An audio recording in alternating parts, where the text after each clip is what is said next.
Up back, are we all set?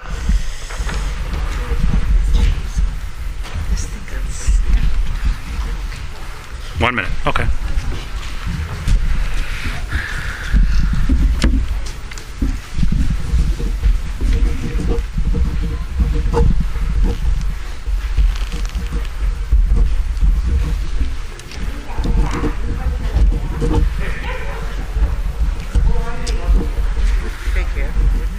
All set, okay, here we go. At this time, I call the annual town meeting to order. It is Wednesday, May 12th, 2021. It is 6 p.m. The fire chief has asked that I point out the fire exits, which are located on either side of the stage and up back behind the end of each aisle. If you haven't done so already, please silence your cell phones or any other electronic devices. If you would and are able, please join me and rise in the Pledge of Allegiance.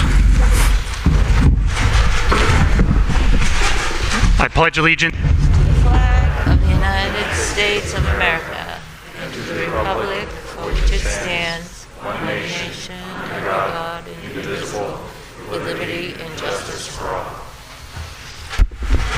Thank you.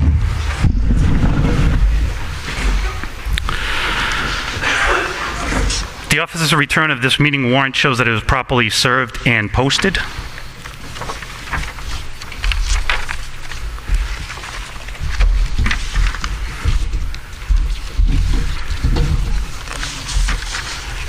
I'm not going to go over all of the moderator's rules as they have not changed. The only one with the most recent change would be number 10. I just wanted to point that out. Anyone leaving to use the restroom or for whatever other reason once voting begins shall not be allowed back in until the voting is concluded on that article. And we have some people addressing it at the doors. I will also mention and thank you for your cooperation again. I understand we're still in all of the COVID restrictions. We appreciate your cooperation with social distancing, wearing a mask, your hand sanitizer. There's been a lot of effort that has gone into this with regards to planning, trying to keep everybody healthy and safe. I can say that our last meeting, according to the Board of Health, there were no exposures or positive test results specifically from that meeting. I'm hoping to have the same thing again here, and again, I believe it was all because of everyone's cooperation, so thank you. I understand we're all in the same boat here, and it's difficult.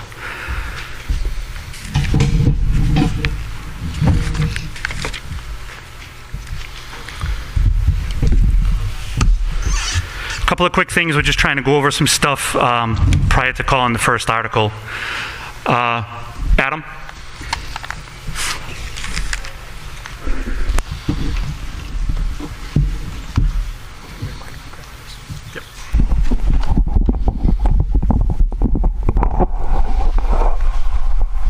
Adam Lamontagne, I'm the town administrator, the new one. This is my first town meeting, so thank you all for coming tonight. As many of you probably already know, but we adopted into our policies a volunteer or Volunteers of the Year award. And what we decided this year with the COVID and everything we went through in regards to that, the select board in consultation with me decided to name our CERT team for all the work they've done. So if we could give them a round of applause. CERT team, if you could come up to the CERT teams here, they could come up. If there's any out back, if you could just have them, yeah, exact, thank you.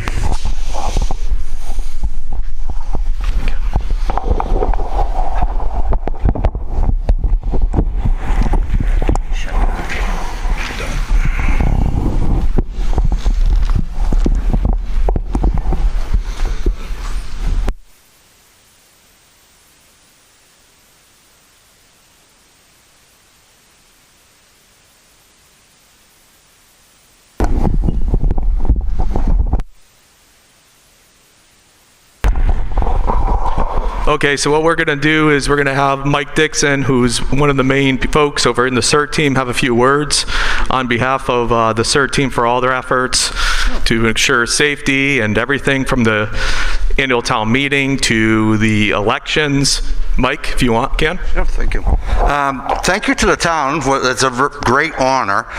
We have a group of, keep in mind we're all volunteers, and we've been working at all the town functions, elections, early voting, everything COVID related. You've seen us wiping and spraying and gloves and masks and everything else, and hopefully we've made an impact on COVID in our town. We intend to keep working the way we have been over the years, and as things get more back to normal, you'll see us out working at some of the large public functions as well. Keep in mind that our charter is to help the town in time of emergency, but we like to stretch our legs and get our equipment used and get out there so people can see us working. And so we would like to thank you again for the honor.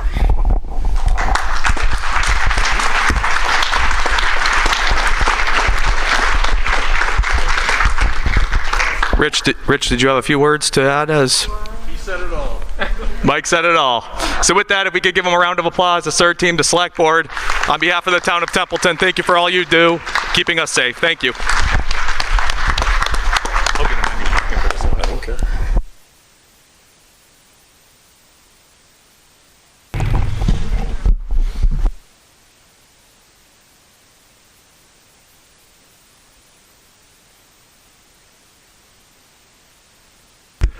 Okay, a few more things before we get started. As always, the non-registered voters over here in the front, my left, probably your right, that hasn't changed at all. That's in the same location. We're also going to do introductions, and we just go over this stuff in case there are people that are new or maybe somebody forgot something. So we just try to go over it to help remind everybody or whatever. We're going to do introductions. My name is Derek Hall. I am the moderator. Carol Harris, Town Clerk. Tom Harrington, Town Council. Tim Toth, member of the Select Board. Terry Griffiths, member of the Select Board. Julie Richard, member of the Select Board.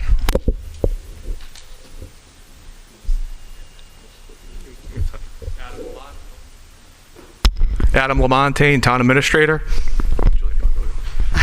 Julie Richard, Select Board member. Holly Young, Executive Assistant.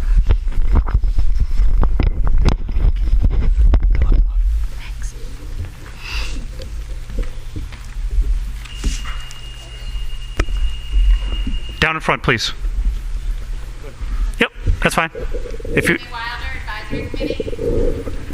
Amy Guthrie, Advisory Committee. Thomas Smith, Advisory Committee, Chairman. Robert May, Advisory Committee. Whoops, it didn't work. It is, I guess. Beverly Bartolomeo, Advisory Committee. Wilfred Spring, Advisory Committee. Thank you. A couple more things. Mike has in the past, and we'll do it this meeting as well. Come on down if you want to use the microphone. He's going to sanitize it and take care of that for us. It's safe to say that when Mike turns it on, it's like when it's handed to you, it's good to go, okay?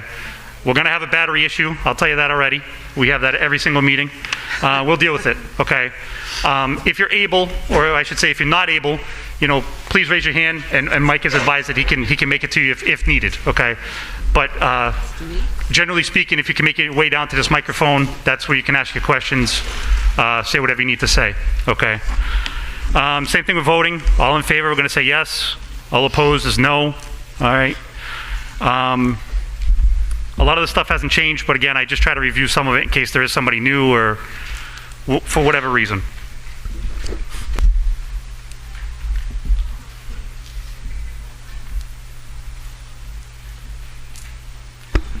Same thing with the procedure.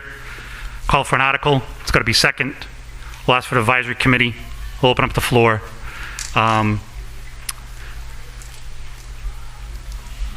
If there's questions or issues, that's what we're here for. So please ask, and we'll try to help you out the best we can.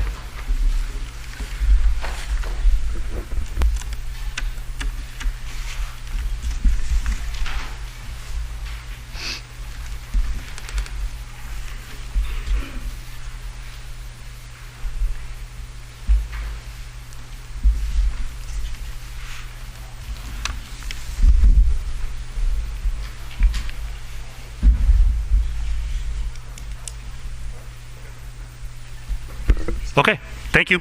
Just have to get through some of that stuff. Article 1.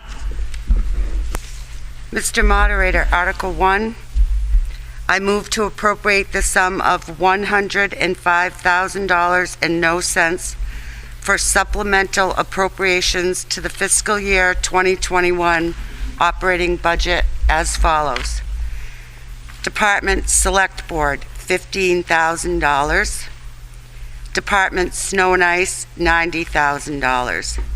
And to meet said appropriation by a transfer of said sum from certified free cash.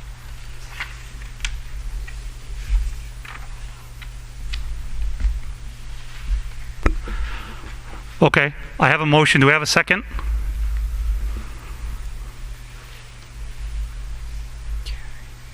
Second. Okay, we have a second on Article 1. Let me just interrupt real quick before the advisory committee. We're also trying to post it up here so everybody can see if you didn't happen to see it online or get a copy in the booklet. We're trying to follow along, so the people in the back handling that stuff, we appreciate it, and they're just trying to keep up the best they can. Okay, we're caught up. Advisory committee? The advisory committee recommended a yes vote, all in favor on Article 1. Okay, discussion on Article 1.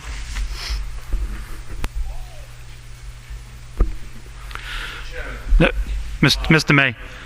So, Mr. May, you have to, and if I haven't, you have to identify yourself if you're on a board, if it's for your personal, and if you wouldn't mind just grabbing the microphone, and you can say.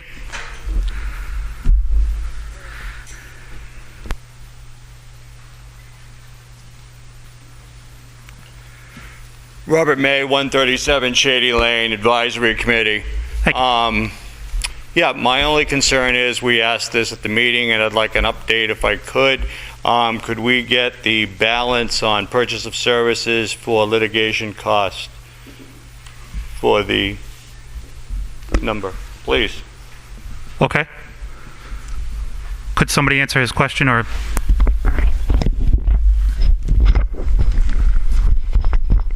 The updated balance for purchase of services?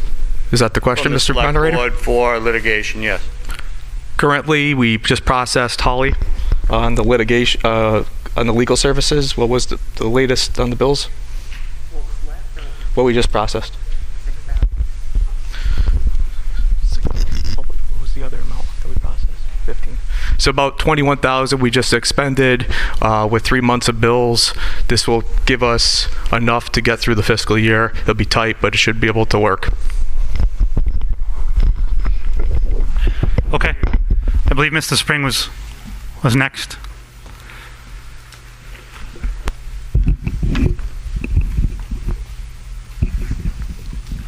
Wilfred Spring, 185 Hubbardston Road, Advisory Committee.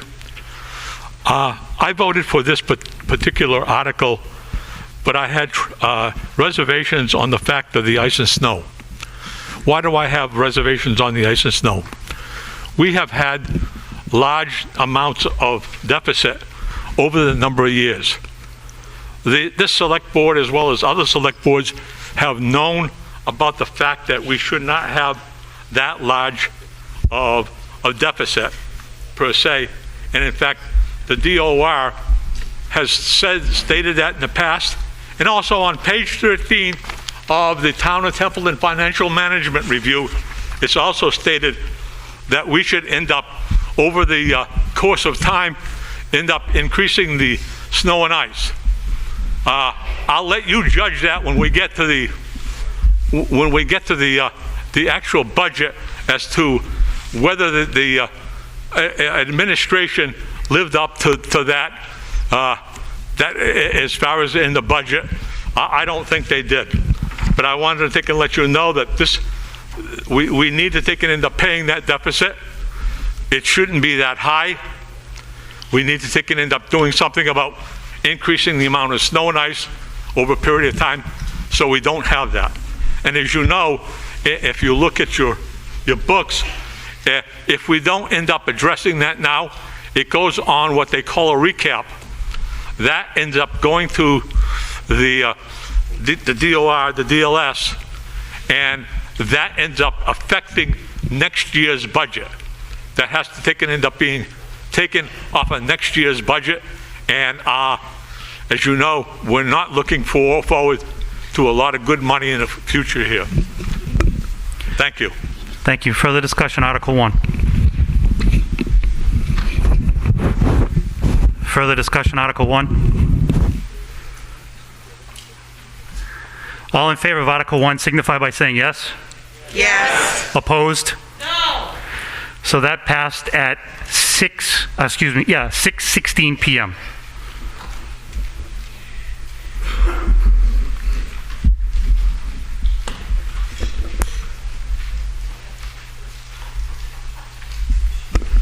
Article 2. Mr. Moderator, Article 2. I move to approve a consent agenda consisting of the following non-controversial actions. Such items may be voted as a block or singly or any combination, but however voted will be treated for accounting and legislative purposes as if each item were voted as a separate article. A, reports of town officers, except the reports of the town officers as printed in the 2020 town report. B, reports of town committees, allow any of the town committees to present their reports. C, set annual spending limits of revolving funds. Set the annual spending limits of the town's previously created revolving funds as follows. Burial and Improvement Fund, $10,000. Recycling Fund, $10,000. Plumbing and Gas Inspector Fund, $20,000. Electrical Inspector Fund, $25,000. Community Services Fund, $60,000. D, accepting Transportation Network Community Fee Assessment. Appropriate such sum of money as may be received by the town from the Massachusetts Transportation Network Community Fee Assessment to the account entitled Mart Dial-A-Ride. Have a motion, do I have a second? Second. We have a second. Can you guys hear us in the back? Is everything good? Okay, all right. It's different from up here, so I just want to make sure you guys are good. Advisory Committee? Advisory Committee recommended a yes vote, all in favor, with a note requesting the Select Board provide an explanation on the correct name of the cemetery fund so that they match. Discussion, Article 2.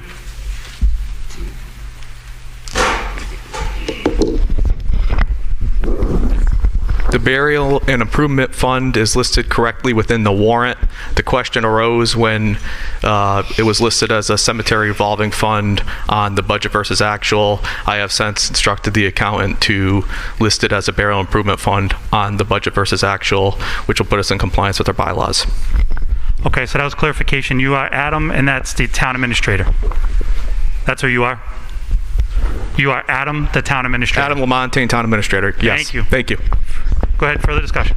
Robert May, 137 Shady Lane. Speaking as a citizen. Question on this article.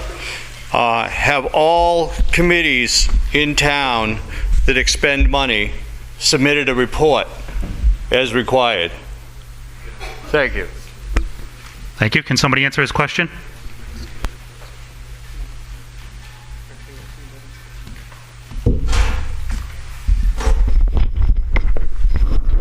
I just spoke with the executive assistant that spends time putting this together, and there were a couple of committees that did not file their report that they should have. It's something that we're working on and hope to improve in the future. Adam Lamontagne, town administrator. I don't want the moderator to get mad at me again. Thank you. Mr. May, do you have a follow-up? Yes, I do. Thank you. Follow-up to that question would be, could you state which committees those were?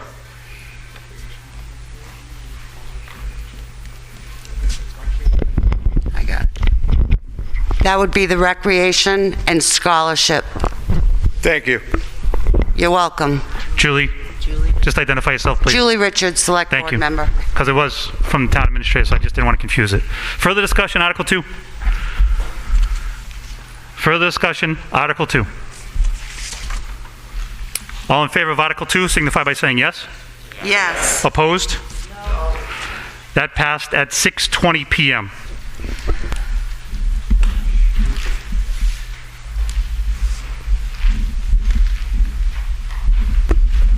Article 3. Mr. Moderator,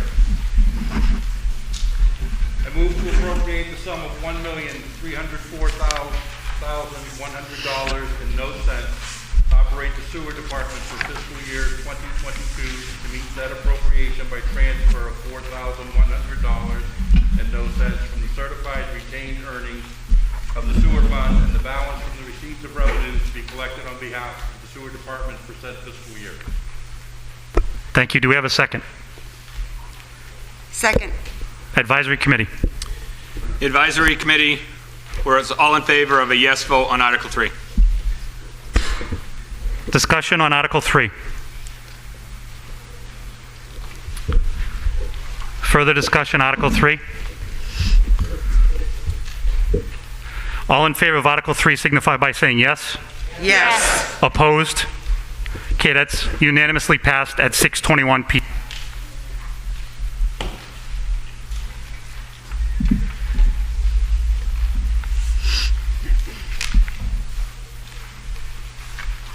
Mr. Moderator, I move to... Hold on. Article 4. Now you can.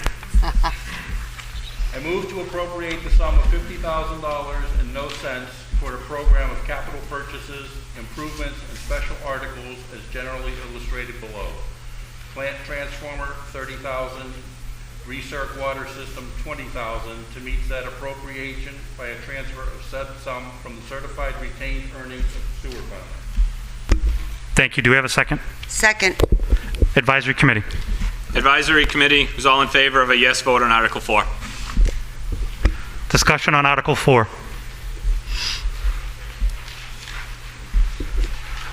Further discussion, Article 4. All in favor of Article 4 signify by saying yes. Yes. Opposed? That also unanimously passed at 6:23 p.m.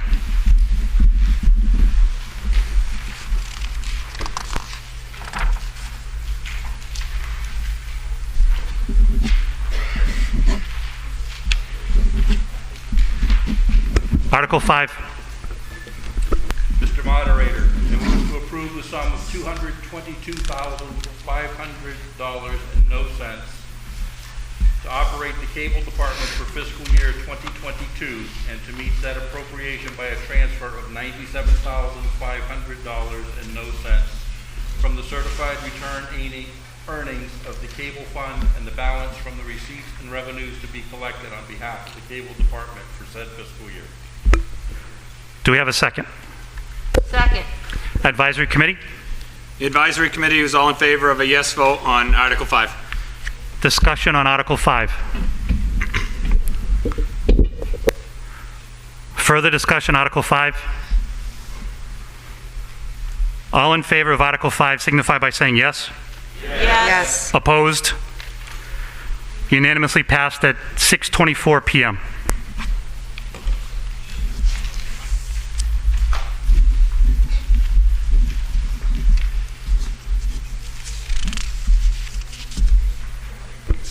Article 6.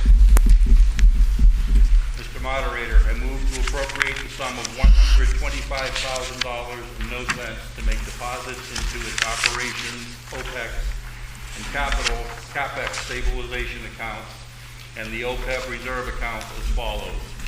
OPEX, $87,500, CapEx, $25,000, OPEB, $12,500. and to meet said appropriation by transfer of said sums from certified free cash. Do we have a second? Second. Advisory Committee. Advisory Committee was all in favor of a yes vote on Article 6. Discussion on Article 6. Further discussion, Article 6. All in favor of Article 6 signify by saying yes. Yes. Opposed? Unanimously passed at 6:25 p.m.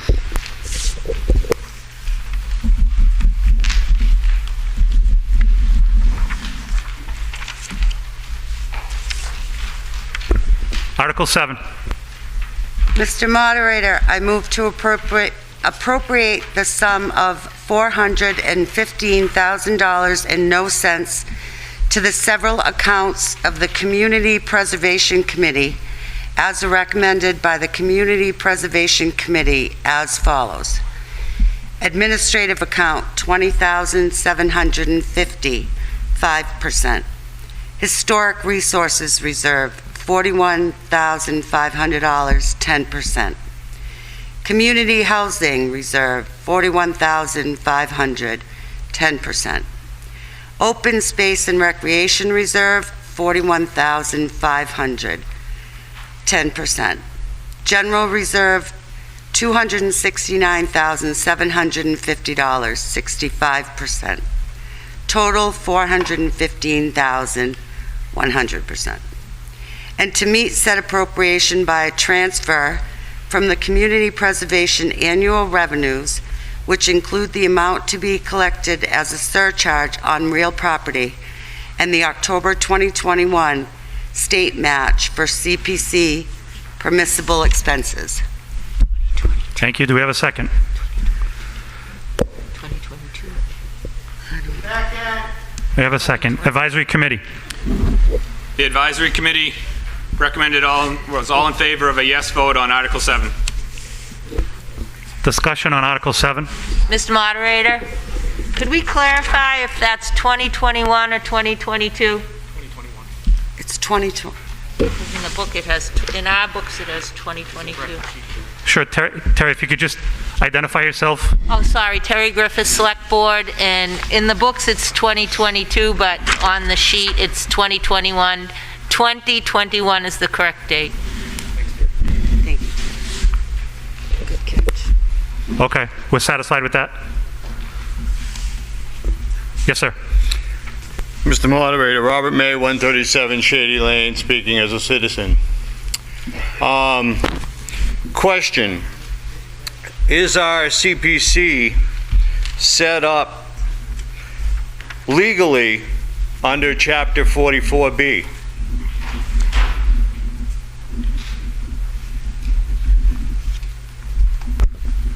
Can somebody answer his question?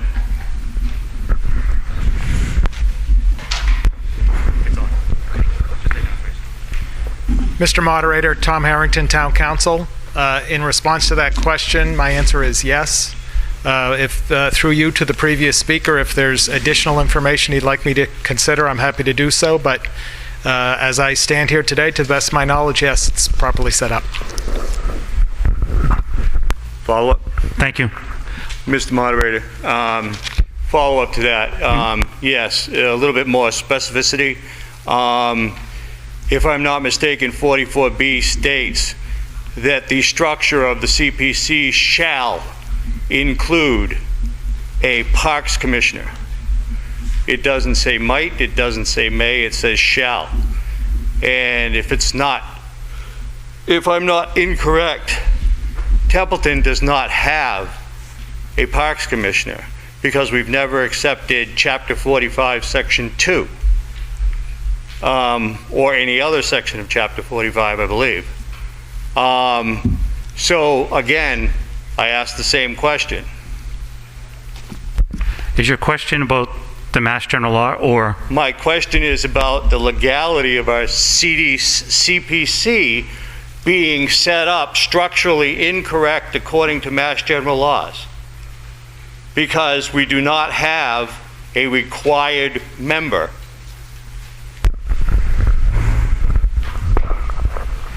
Thank you, Mr. Moderator. Again, Tom Harrington, Town Council. So, in response to the Speaker's question, I do believe we are properly set up. I believe the section of the statute that he's referring to would require a park commissioner to serve on the CPC if we had a Parks Commission. The fact that we don't, the fact that we adopted a bylaw, and the fact that the Attorney General approved our bylaw, to me says that the appropriate reading of the statute is that a park commissioner would serve on the CPC if we had one. If we don't, we go to our bylaw, and the Attorney General has approved our bylaw.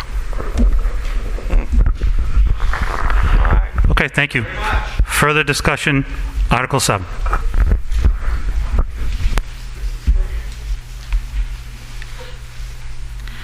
Julie Farrell, 24 Myrtle Street, Baldwinville. My question is, we're voting tonight to distribute the $415,000 through these various accounts. My question is, how much is already in those accounts? Could somebody answer her question? How many are in the rec account? I mean, how many are in CPC? Adam? All of the accounts. All the accounts, all the balances. I have it on my phone.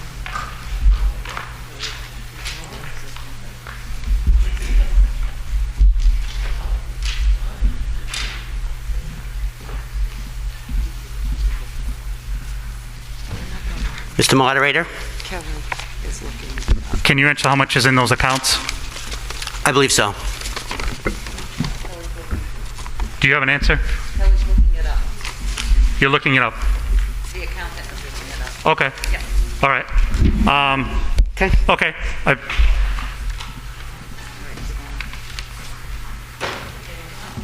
Thank you, but I guess we... All right. Do you have an answer? Apologize for the delay where the accountant was looking up all the numbers. Adam Labontaine, Town Administrator. Open Space, $53,760. Historic, $61,080. Community Housing, $205,851. Undesignated, $1,244,142.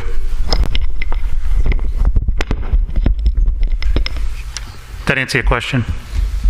Yes. Okay. Further discussion, Article 7.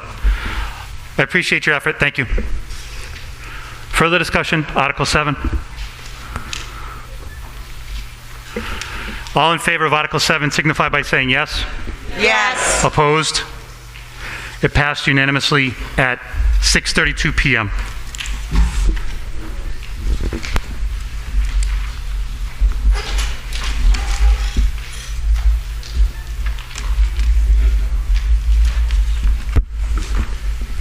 One quick second.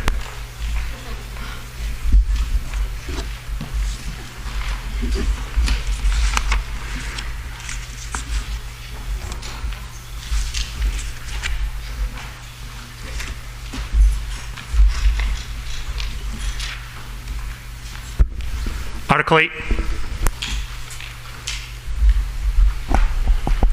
Mr. Moderator, I move to appropriate the sum of $1,174,000 and no cents for various activities and special articles as follows.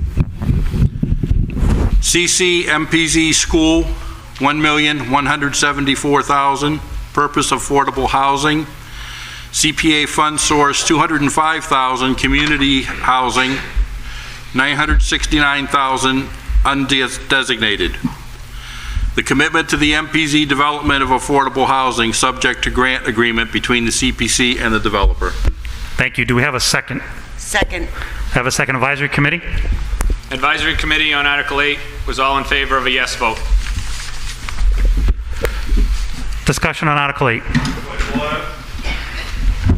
Go ahead.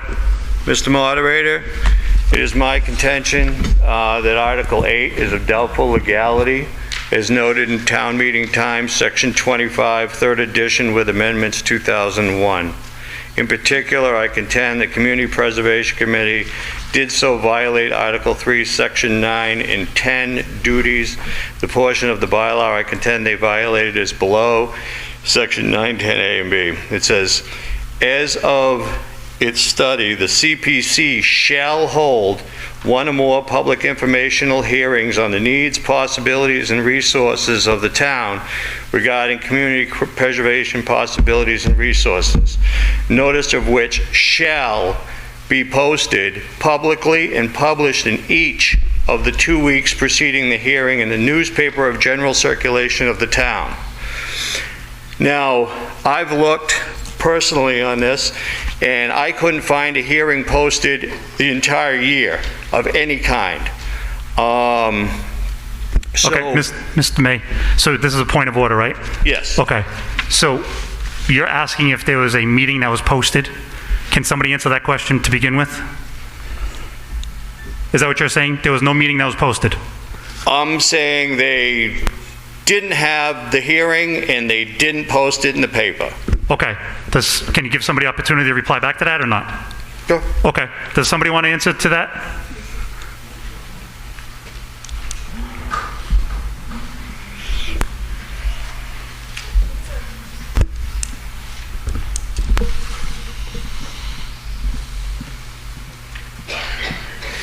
Yes, I'm John Henshaw, 521 Berry Road, Chairman of the Community Preservation Committee. Yes, it does indicate in there that a needs analysis meeting needs to be held and posted annually. We did not do that this year. We did not have a posted meeting. We had our regularly posted meetings monthly, but as far as a formally announced needs analysis meeting with this stipulations as indicated by Mr. May, they were not held. Thank you. I'll let you continue, Mr. May. That's fine. Okay, and that's also in violation of the bylaw, too. So not only that, it does violate the bylaw. And also, well, we'll go on. The other one is specific to the other issue. So that'll be okay. Is that all right? Yeah. Thank you. Further discussion. That was a point of order. Discussion on Article 8. Further discussion, Article 8. All in favor of Article 8 signify by saying yes. Yes. Opposed? No.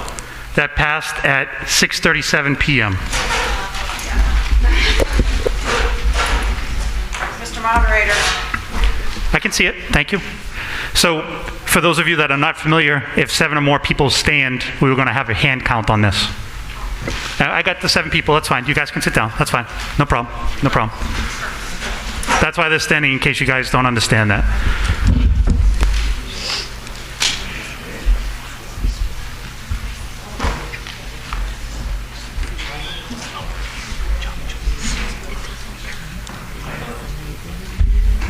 Mr. Moderator.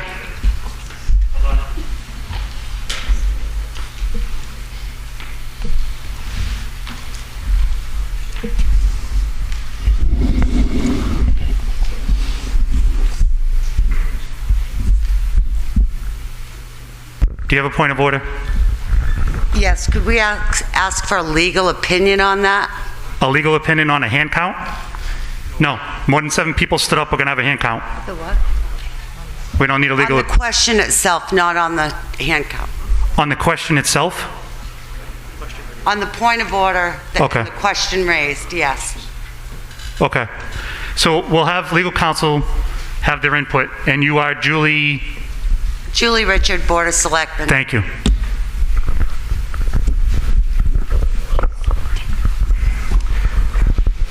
Thank you, Mr. Moderator. So a couple of responses to the point of order raised. I've got the statute in front of me. I don't see that it calls for, it certainly calls for the type of meeting that the speaker described. I don't see that it calls for to have those meetings on an annual basis. Bylaw. I don't see it in the bylaw either, but perhaps you could direct me to it through you, Mr. Moderator. Nevertheless, having said that, so we've got 2 requirements here. There's the requirement for this meeting to consider the needs, and then they also make recommendations. In my opinion, that's 2 different duties. So they may have failed on the first duty to hold the meeting. That does not mean that they're not entitled to recommend to this body that money be spent on a project. I think the correction is that they hold the meeting. and that can be before or after this meeting. So I don't think it prevents town meeting from acting on it. I think it's two different requirements. Okay, just 1 second.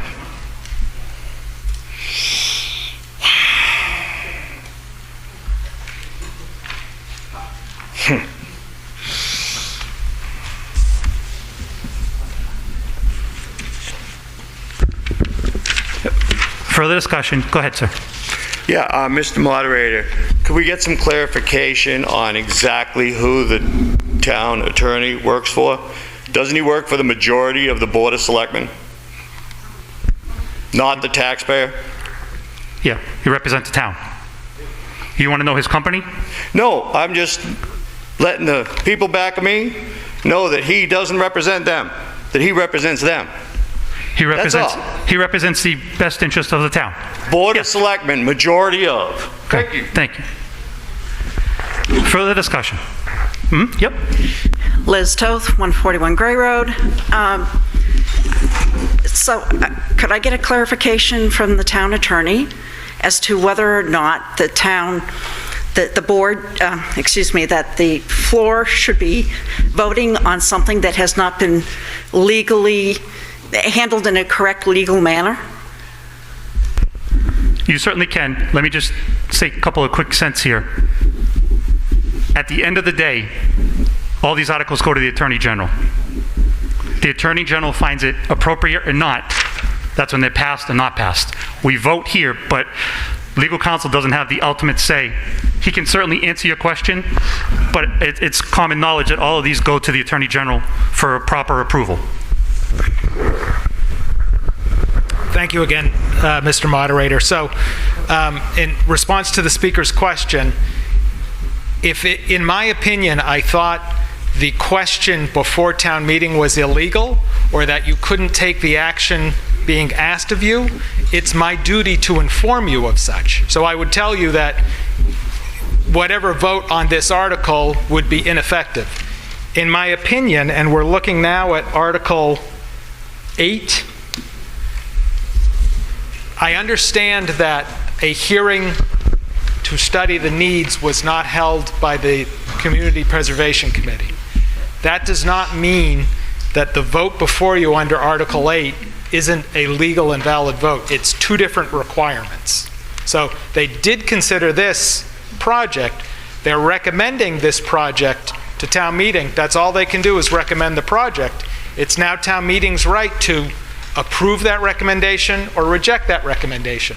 But it is a valid recommendation before you. The articles were also presented to you prior to the town meeting for review. So if you thought it was an obvious, we shouldn't be discussing it at the town meeting, it wouldn't have been considered in these articles as well. Correct? You had time to approve it and say if there's an obvious, violation or we can't discuss it, whatever. It wouldn't be in tonight's. Right. Well, I guess. So yes, that's fair. As we draft the warrant and we draft the motions, we offer an opinion on whether or not they're legal. In this instance, it's new information. Mr. May brought new information. It's a fair point. It's fair to consider new information the day of the hearing. For the body, I did consider the new information. I understand that a hearing that should have been held by the CPC wasn't held. I'm not confident it needs to be held every year, but that's probably practice. Nevertheless, the fact that the general hearing was not held does not mean that it does not preclude the CPC from recommending to this body the two projects that are before you. It's two separate matters. May I have a follow-up question? Go ahead. Yep. How can they make a recommendation for or against if there hasn't been a public hearing? That I would consider that if the wording of the law is shall and they did not do it, then any recommendation they make, I propose, is illegal and invalid. Thank you. Further discussion, Article 8. Beverly Bartolomeo, South Road, Templeton. In 2000, this is in education. 2015, we voted on the police station. In 2017, we had to go back and ratify it. Do you know why? Because the police station was not on the capital plan required by law. So very simply, we should start doing things right. There could have been people in the neighborhood that wanted to go to a hearing, never knew there, didn't see it in the paper. They had a right to ask their questions there. I don't see how you can say this is acceptable. Thank you. Further discussion, Article 8. Mike Dixon, 465 Patriots Road. To Mr. Henshaw, through you, Mr. Moderator, 2 questions. Number 1, was the meeting that the vote was held at, was that properly posted and advertised? And then the second one is, was there a public meeting presented by the people who are presenting the project at the school?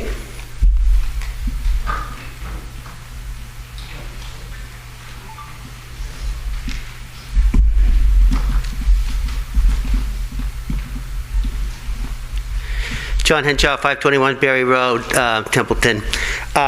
Yeah, so I think there is a conflation here of the issues, as has been indicated by the attorney. The concern about this needs analysis meeting is appropriate to bring to our attention. However, the process by which articles are discussed are held through public meetings. Obviously, it's all been a Zoom thing. We've posted those. We've held the Zoom meetings. There was a public hearing. Abutters were notified. There was a follow-up meeting as well with the proponent of the project, and the proponent of the project is here now and could speak to the project itself, not to our process, if the body is so inclined to discuss its merits and advocacy for it. I don't think that's what's being asked right now. But as far as Mr. Dixon's question, we posted the meetings, we held the public meetings, and we had, there was also notification to the community, and the proponent, MPZ, did presentations via Zoom. Thank you. Further discussion, Article 8. No. Yeah, the only, I just want to say that I completely support this project. It's the process that is the problem. You know, we need to follow rules, we need to follow guidelines, and we need to set up our committees appropriately. You know, if we don't, then why the hell do we do any of it?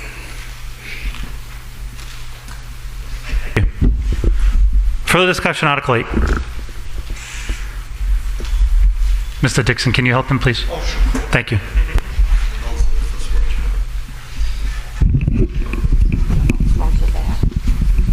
Wilfred Spring, Advisory, 185 Hubbardston Road. When are we going to start following the process, as Mr. May pointed out?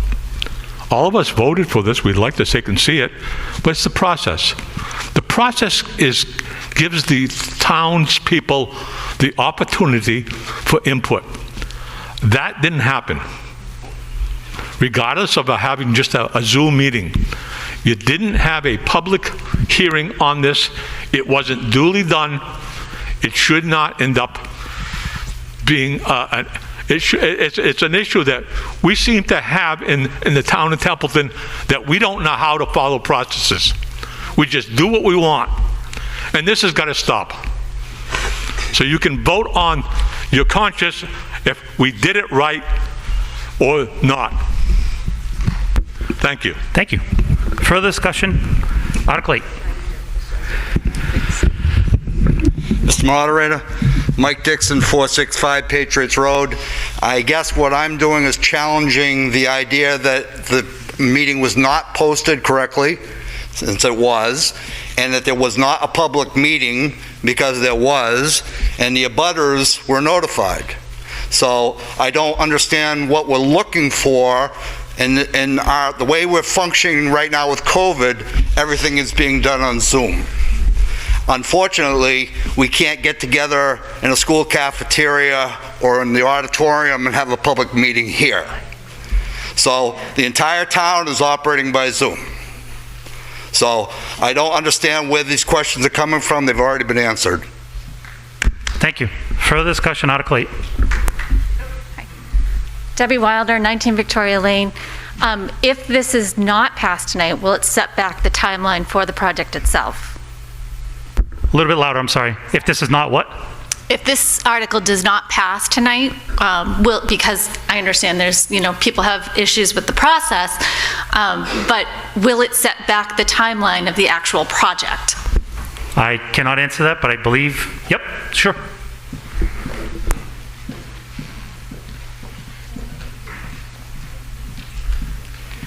John Henshaw, 521 Berry Road. I would like to request that we hear from the proponent, who is an outside resident, who can speak to the timing of the project. To answer her question? Yes. Sure, I'll allow it. He has to identify himself and, sure. Mm-hmm. Go ahead, Mr. May. Could somebody please answer the question as to why the delay would be relevant to whether it's legal or not?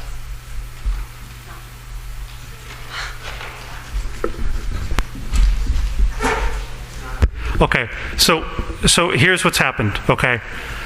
Whether it's legal or not, we're going to vote on the question. And as we discussed, the meeting, annual, not annual, it is not detrimental to the article. If it was that obvious or that much of an infraction, we would not be voting on the article. We have heard from town council a few times, repeating himself, saying it is not that detrimental about that meeting. Okay. We're going to vote on the article. I'm going to allow you to speak on behalf of if it's going to delay the process or not, and answer her question.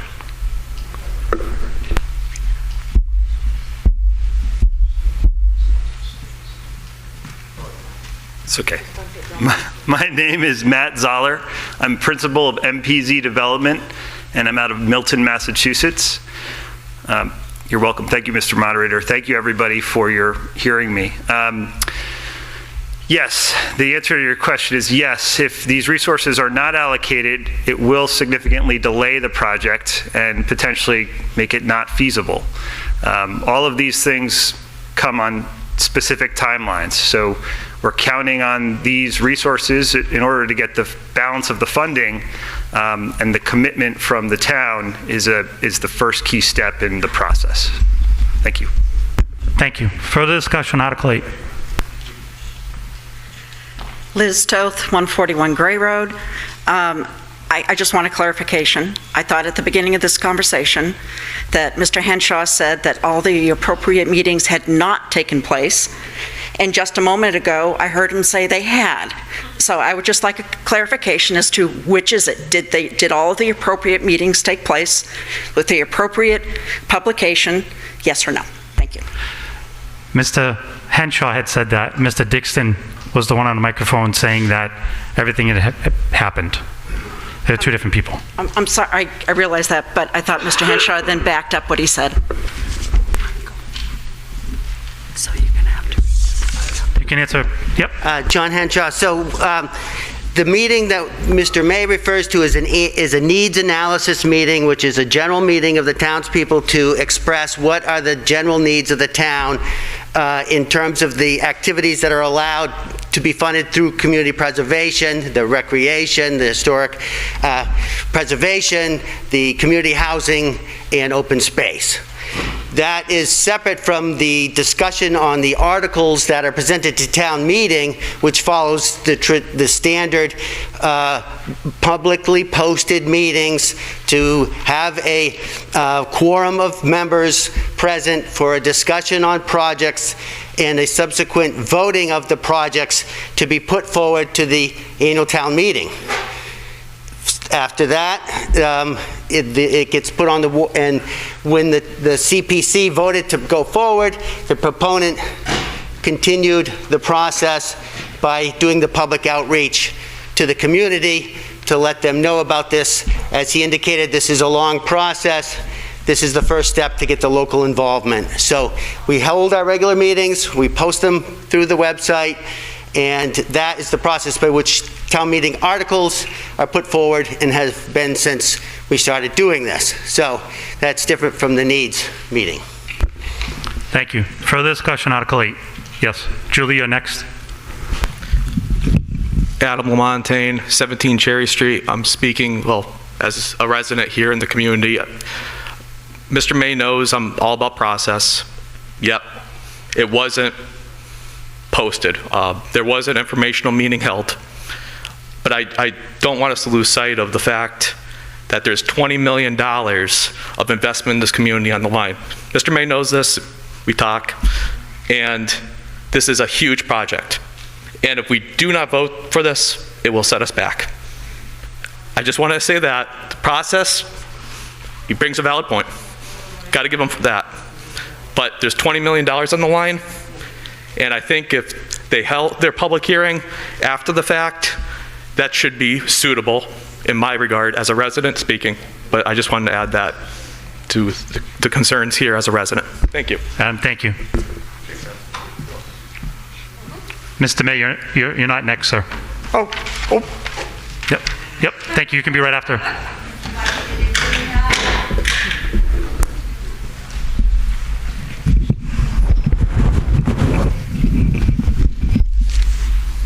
Mr. Moderator, Julie Richard, 33 Orchard Lane in Templeton, Mass. As a resident, I move to vote on Article 8. Second. Okay, so there's been a motion to move the question, Article 8. There's been a second. There's no more discussion. We have previously voted on this, so I'm sorry. We've got to vote to move the question, and then we'll get back the other way. All in favor of moving the question signify by saying yes. Yes. Opposed? No. Okay, so we are moving the question at 6:56 p.m.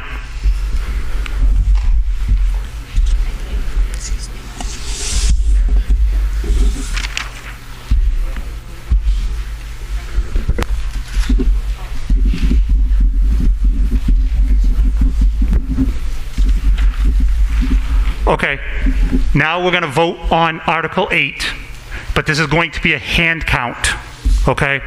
We'll go by section, we'll get it done as quick as we can.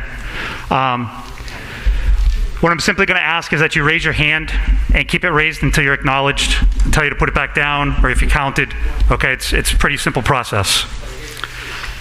If you are in favor of Article 8, this is only my far left-hand side over there, with the exception of the front. My far left-hand side. Raise your hand if you're in favor.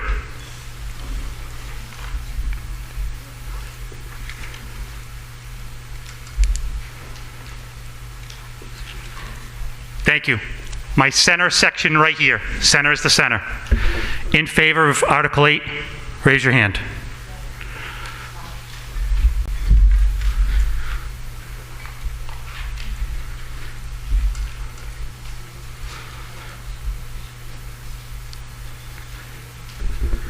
Center, thank you.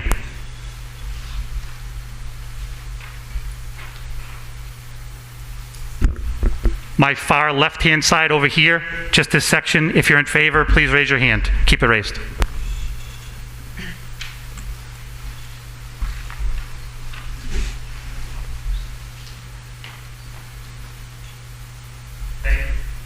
Thank you.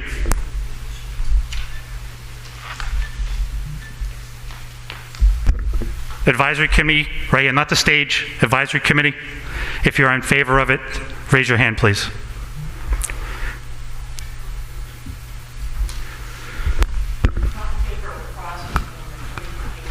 Thank you, thank you, thank you. And the stage, again, if you're in favor of it, raise your hand, please keep your hand raised.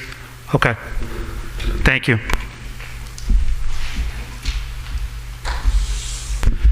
If you are not in favor of it, far left-hand side only, far left-hand side only.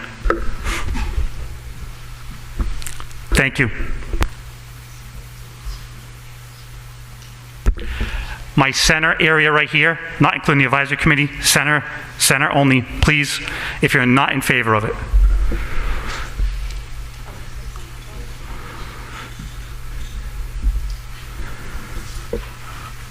Thank you.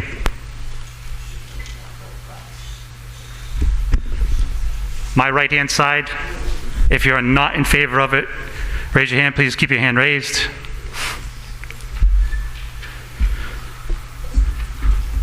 Thank you. Advisory committee, if you are not in favor of it, please. Thank you. And on my stage, not in favor of it. Thank you. Give me 1 second, please.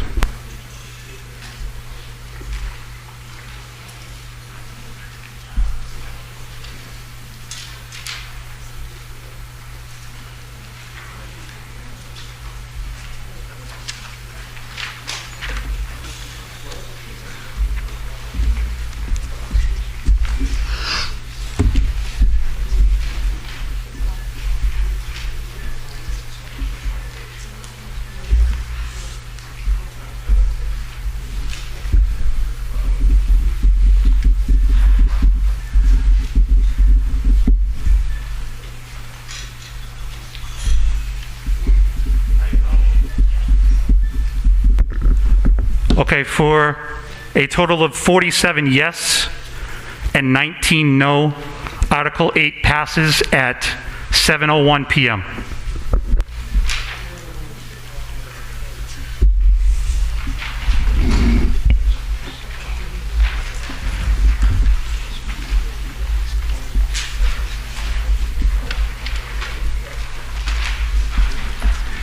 Article 9. Mr. Moderator, Article 9, I move to appropriate the sum of $230,000 and no cents for various activities and special articles as follows. Item agent to expend, building and grounds, $230,000. Gilman Waite, $53,760, open space and recreation. $176,240 undesignated.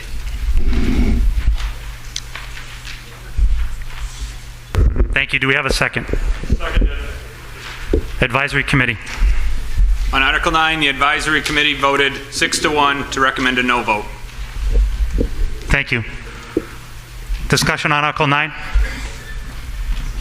Mr. Moderator, point of order.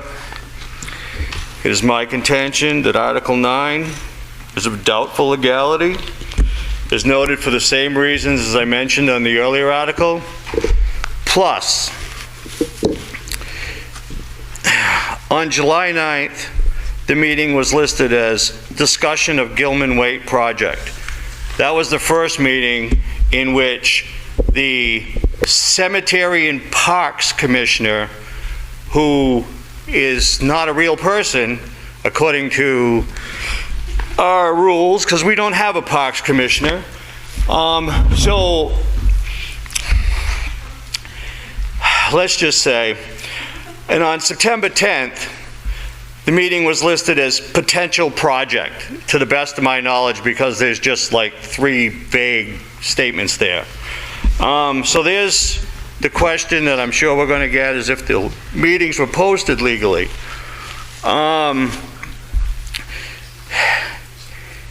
As you can see, both of these, the party presenting as Cemetery and Parks Commissioner, there appears to be a problem, as Templeton has never accepted a Parks Commissioner section of the law, MGL 45, as was being addressed at the most recent Board of Selectmen meeting. As you can now guess, the Cemetery Commission has no authority over parks, playgrounds, etc. All this leads to no public hearing by anyone with authority over parks and playgrounds, previously advertised in a local paper over the course of 2 weeks took place. So nothing. In closing, I would say that both the above concerns appear to be directly under your authority, as denoted in the third section of Section 25, pages 64 and 65 of town meeting times to find of doubtful legality. Thank you. You're welcome. So with regards to your point of order, it's the same exact as the previous Article 8, and you're questioning Mass General Law 45 with regards to the appointment to the commissioner. You're saying that nobody's been appointed? Regards to the lack of authority of the parties seeking funding through CPC. So the party that went to CPC, which was listed as Cemetery and Parks Commissioner, had no authority over the parks, had no authority to seek funding for the parks or to change the parks or any of that stuff. Thank you. Mr. Henshaw, can you answer his question? Okay, thank you. John Henshaw, 521 Berry Road. Any citizen in the town of Templeton can bring forth any proposal to the Community Preservation Committee to request funding for the allowed uses of the funds. And it's up to the CPC to have the public meeting and discussion followed by a vote to put an article on the warrant. So, any registered voter in town can advocate for a project by submitting a proposal to the committee, regardless of whether they're in a named position or title or not. In regards to the earlier statements about the lack of a Parks Commission, we did, of course, have that CPC bylaw as noted years ago. Maybe we need to revisit that. All this stuff was originally passed through the town in 2007, and the best efforts were put forward to create the bylaws that were voted on, and we believe that any citizen can propose a project for an allowed use. Okay. Is this your point of order? Yes. Okay. Directly related to his response. Yep, okay. I'll let you... Mr. Henshaw's response, although correct, misses the point, because I cannot go to CPC for funding and go and change Gilman Way. I, as Robert May, citizen, have no authority to do so. Neither did the party who brought this.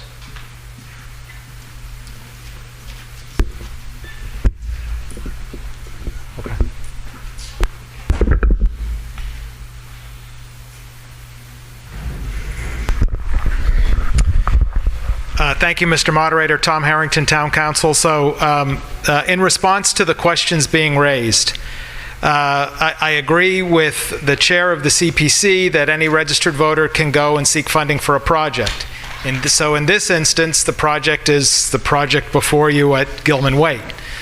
So the steps that would need to happen, and as Mr. May correctly points out, we don't have a park commission, so that land is under the custody, care, and control of the select board.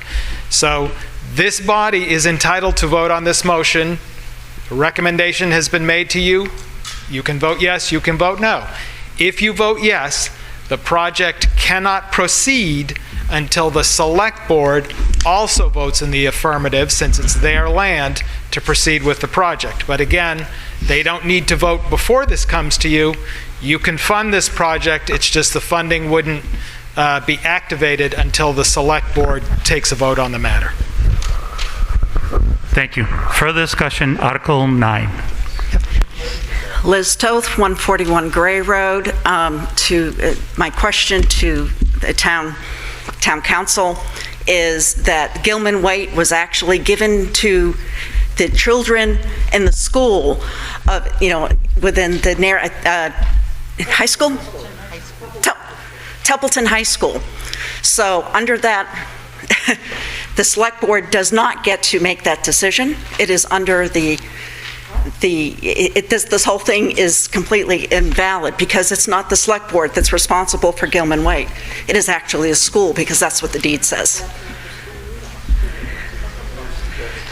It's not even the school. Mr. Moderator. My question is, the deed says it was given to the town, to the Templeton High School, right, which is in non-existence.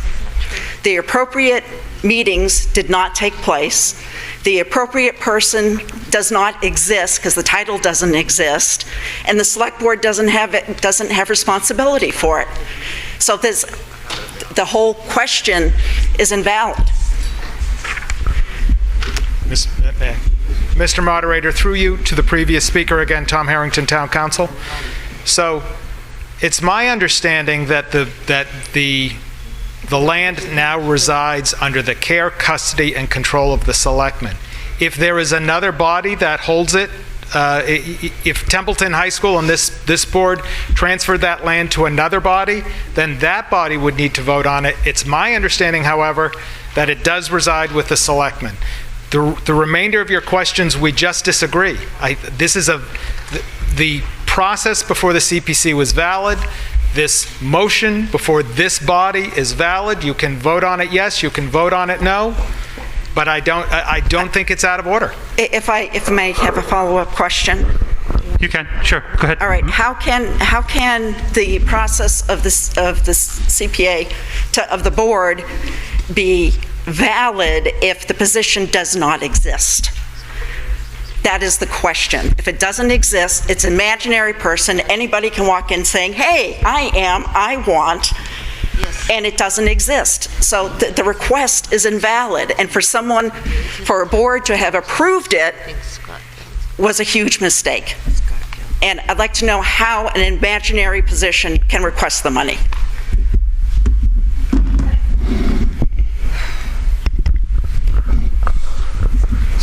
Mr. Moderator, again, Tom Harrington, Town Council, through you to the previous speaker. So the previous speaker is focusing on the requester.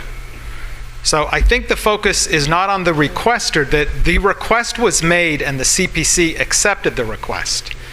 The CPC has recommended that that this body vote on that funding.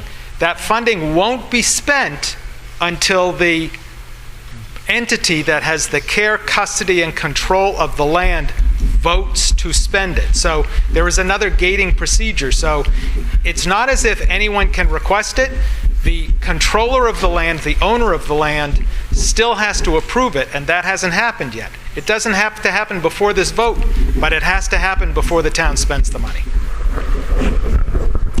Okay. I disagree with that, but thank you very much for your response. Thank you. Further discussion, Article 9. Yes. Excuse me just one second. Sure. No, are you in line though? Yeah. You're after her? Yeah. Okay, I didn't know if you were sitting there, if you were, I got you. Okay. Yes, go ahead. Hi, my name is Lori Reed. I live at 46 State Road in Baldwinville, Massachusetts. As a tax-paying resident, a mother, and treasurer for Narragansett Area Youth Baseball, I am asking you not to support Article 9 until Article 9 supports all sports are allowed to play at Gilman Waite. For those of you who are unfamiliar with sports in town, Narragansett is for boys and girls ranging in ages from 4 to 18 with 170 children currently enrolled. Narragansett is run by a volunteer board, and the town does not support our league in any way. Our league is funded by the money we collect, with our money going directly to funding the next season. Our league continues to grow over the years, however, fields remain limited. We currently have 2 fields at the Phillipson Memorial School. However, with Phillipson closing, the future of those fields remain uncertain. We have 1 field in Baldwinville, which is our main field, with the land owned by the Army Corps. Last year, the Otter River Sportsman's Club generously allowed our league to play at their fields, which is now home to our Babe Ruth team. We have been in contact with town officials, which include Mr. Scott Dill and also Adam, and we have not had any support from them. Almost yearly, the softball league is in jeopardy due to the inability to find a paid director. On multiple occasions, we had offered to take over the softball to no cost to the town. All we have ever asked for is fields to play on, and all we ever hear is no. The town is asking us to vote $230,000 for improvements to Gilman Waite. However, I am here asking you to vote no until the town is willing to support all sports. Thank you. Okay, thank you. Further discussion, Article 9. Whoever you are, go ahead. No, honey, you can go. You're not? I'm comfortable. All right. Okay. Scott Dill, 27 Ware Drive. Thank you. Through the moderator, I was wondering if the actual deed could be read. I have the copy of the deed for Gilman Waite through the Registry of Deeds. You gonna read us the deed? I'd like to put it through the moderator so the moderator could, or town council could review the deed. I'll look at it, sure. Okay. Moderator, can we have quiet in the hall, please? Thank you. I was about to ask for that.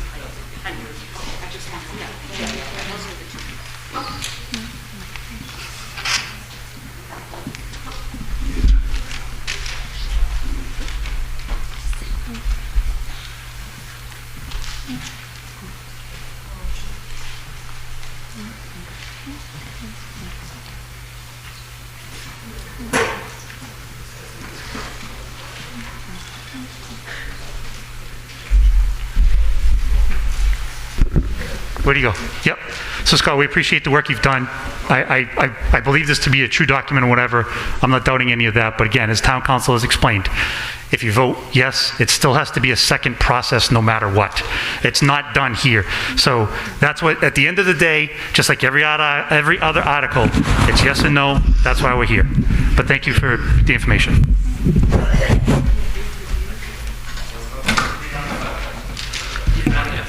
No. Yes, you're up. Go ahead. Beverly Bartolomeo, South Road, Templeton.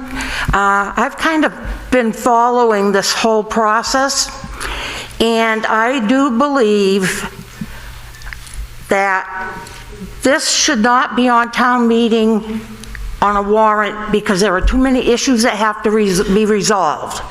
We have one group of people in town whose kids live here, but they are not going to be allowed to use this field. The deed does say it was given to the children of Templeton with preference to the Templeton High School.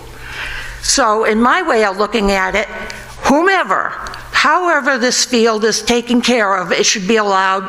Every kid in town that wants to go there should be able to go. The other issues are the amount of money that they're asking for. This is a plan without a plan. It has hopped from one thing to another. They want to do an irrigation system. My husband is a farmer. He had a big fields down in Leominster. And we used to do strawberries and asparagus. He irrigated, and the land that he irrigated was a lot like Gilman Way with gravel on the bottom. I do believe that the system that they want to put in is not going to be adequate. There's not enough water in the well. My only issue is I do not want them to come back and ask for another $100,000 because the damn thing don't work. We have done this with the senior center. We did it with the police station. There needs to be a committee of members of town that are interested. There has to be a plan on who's going to handle the money. I mean, just because somebody walks up and says, I want money to do a project, good God, have a sustainable plan to go with it, or don't give them any money. So I move that we table this until at least town meeting to make sure we have a plan that is going to work and that it works for everyone. Otherwise, I would vote no. Thank you. Further discussion, Article 9.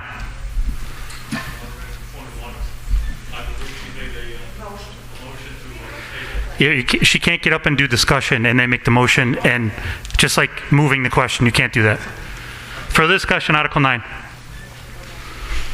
Mr. Moderator, Matthew Revard, 270 Gray Road.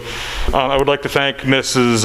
Bartholomew for her comments with regards to this project, but I would also like to note that we have an article here that has been recommended by the Select Board, but has not been recommended by the Advisory Committee. I would like to, through you, Mr. Moderator, ask any of the other remaining members of the Advisory Committee if they would like to make any comments on why they do not recommend this project for approval by the town.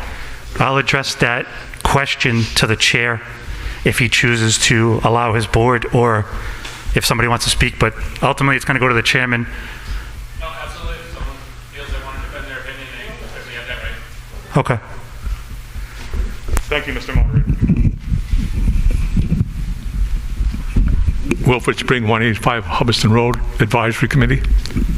The reason we voted no is after extensive review of the project in its entirety by a number of members as to the feasibility of an irrigation system and looking at other communities to see if they ended up doing weed and feed on their fields.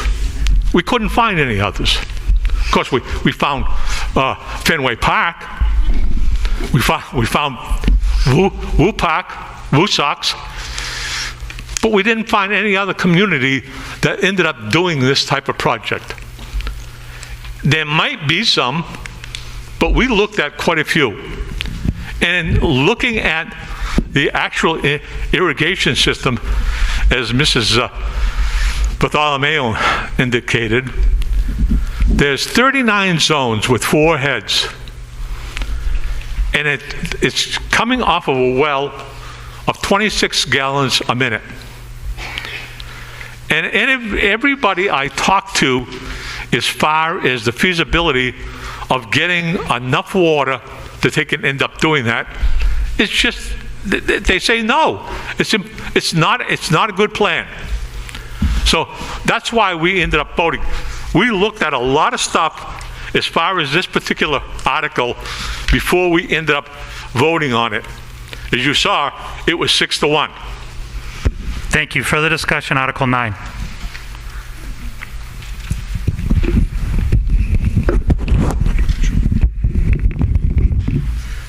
Mr. Moderator, John Columbus, 99 Bridge Street, former selectman, former school committee member.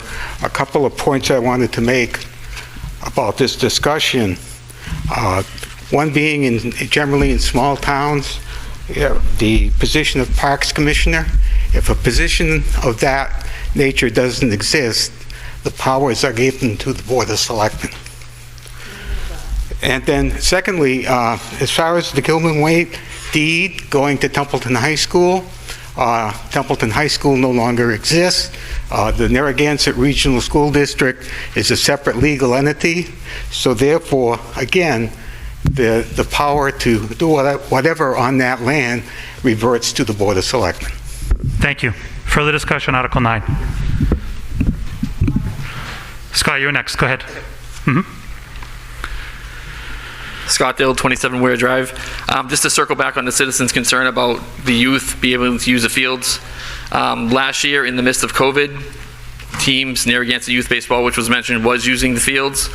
At that time, COVID had spiked, cases had spiked, and the previous town administrator had made the executive decision to suspend all recreation activities on any town fields. So since that point, with COVID being so fluid in the pandemic, not knowing where we're going, we waited, signs had to be posted, studies had to be done, the Department of Public Health data had to come out, certain parameters had to come out.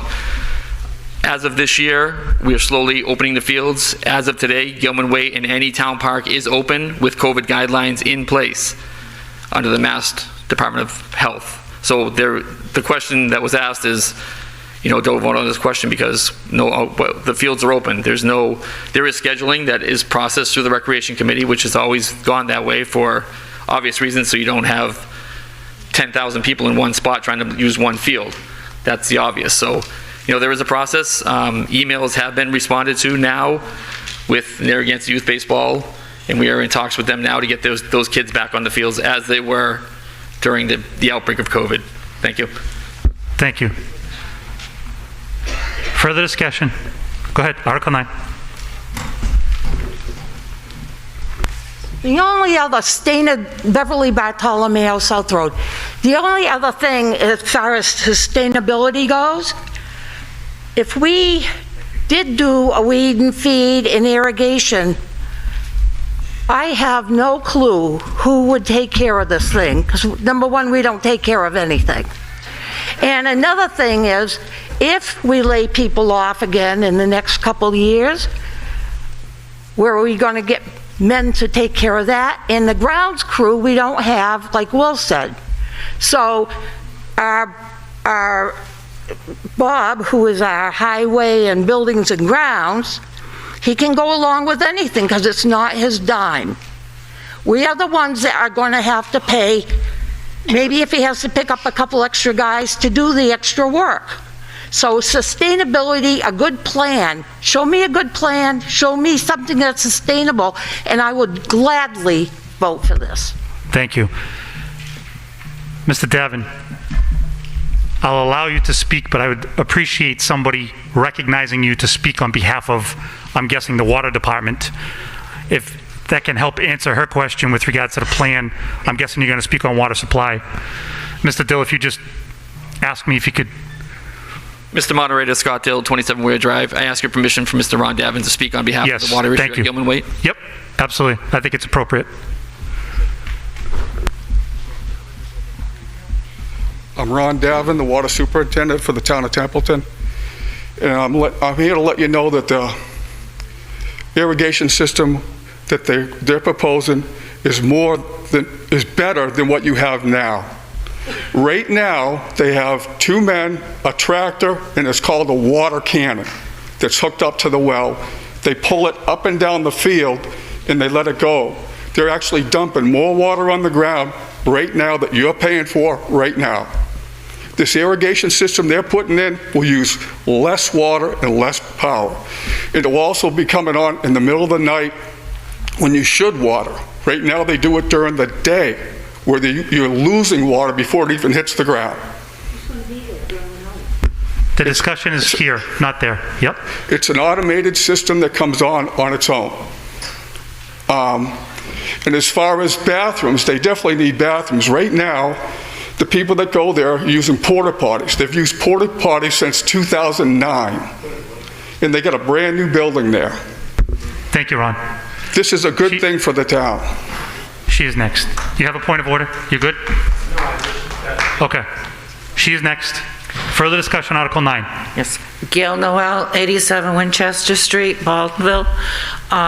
This is a nice project, but can the town afford this amount of money when we have a senior center that could use a new roof?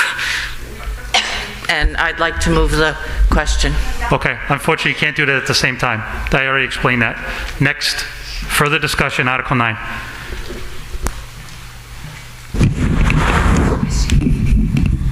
Hi, Lori Reed, 46 State Road, Baldwinville. I just wanted to address Scott Dill stating that he did respond to emails. The only response that we received was after I went on a public forum and I made comment about Gilman Wakefield and that the town did not support us. That is when we did hear back from him. I've been on the league for years. My son is 12 years old and currently playing, and I'm currently missing his game to be here. He's playing at Blue Field. Now I forgot what I was going to say about that. But he did not answer us. He did not respond to us. And then I forgot where I was going. Further discussion, Article 9.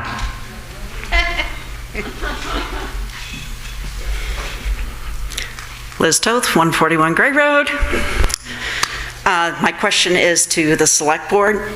Given the fact that the well output is only 26 gallons a minute, and I know the amount of how long it takes to recharge that well, and how much they actually want to put on the field, that well is not sufficient.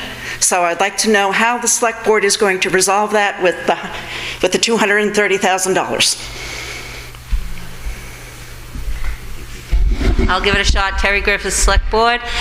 I would like to also refer back to Mr. Devan and possibly Bob Sozik, but there was an informational meeting from the Rec Department addressing the water concerns, because I am concerned. I'm concerned about sustainability, and I think the bigger picture of sustainability is sustaining the fields for a great place for our kids to be.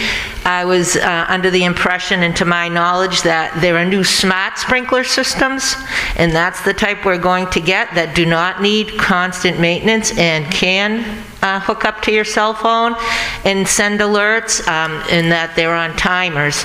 So it's not like the old sprinkler systems, and perhaps Mr. Sozik or is it Devan? Okay, or thank you. Scott could speak to that.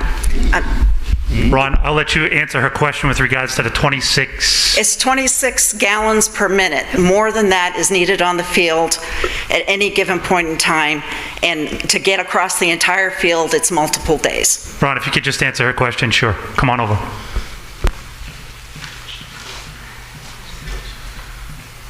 I was here back in, I'm sorry, Ron Davin, the water superintendent for the town of Templeton. I was here back in 2009 when Alan Mayo put the well in. That well will pump 65 gallons a minute. I don't know why you guys are saying 26. That's not the correct information. And these zones are smaller zones that are throughout the whole field, and they come on and off. They don't come on all at once. They're separate. So there'll be more than enough water to take care of the field. And it will use less water by watering at night. Okay, thank you. Does that answer your question? There was a follow-up question to that. If it's 65 gallons? Yes, that's correct. How long is it going to take to do the entire field? And if that well fails, what do we do? It's worked since 2009. It's worked for 12 years with no problem. 12 years with a water cannon with 2 men with a tractor pulling it up and down the field. It's plenty of water. Never been a problem. Okay, further discussion, Article 9. Yes, go ahead. Amy Guthrie, 6 Musket Drive in Templeton, and a member of the advisory committee. As someone who has heard this around and around and around, it is my opinion as a resident and a very experienced town member that this is not sustainable. This well is a wish and a prayer. We can't take care of what they want to do. I fully understand. I've been at Gilman Waite before there was a building there. I've used the porta potty. Everybody who lives in town understands this is a huge upgrade. It's my opinion as a resident, we can't afford it now. Further discussion, Article 9. You can be next, Mr. May. Go ahead. No, that's what I said. He can be after you. Yep. Mr. Moderator, Matthew Revard, 270 Gray Road, Templeton. I move the question on Article 9. Okay, there's been a motion and second. What you're voting on is moving the question, okay? All in favor of moving the question signify by saying yes. Yes. Opposed? No. Okay, so that passed to move the question at 7:32 p.m.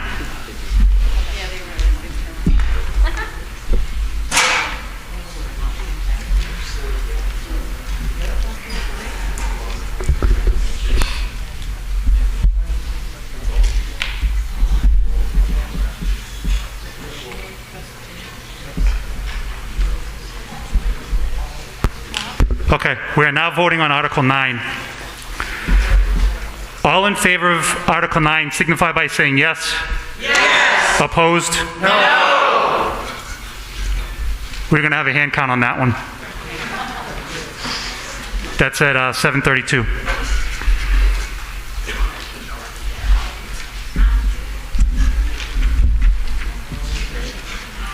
Same process as last time. You're in favor of it. My file, actually, hold on just one second, I apologize.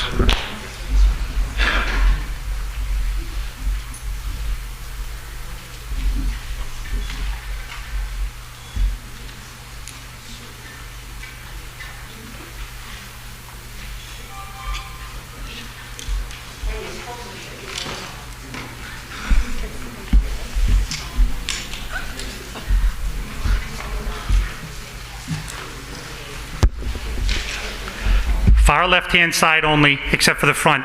If you're in favor of it, signify yes by raising your hand, keeping it raised, please. Thank you. My center right here, except for the advisory committee, my center, if you're in favor of it, please raise your hand, keep it raised.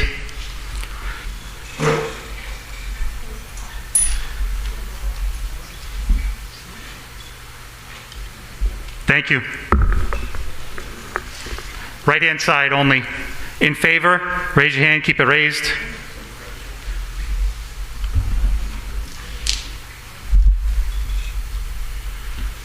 Thank you. Advisory committee, in favor, keep it raised, please.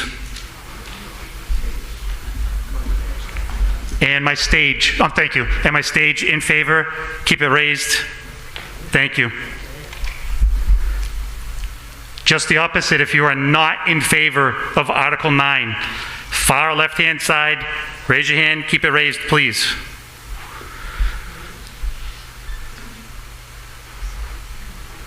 Thank you.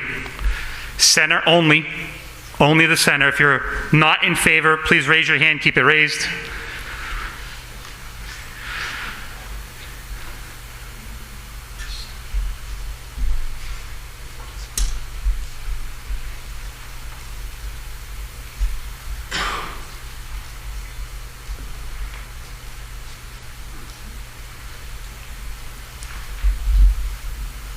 Thank you. Right-hand side only, not in favor. Raise your hand, please, keep it raised.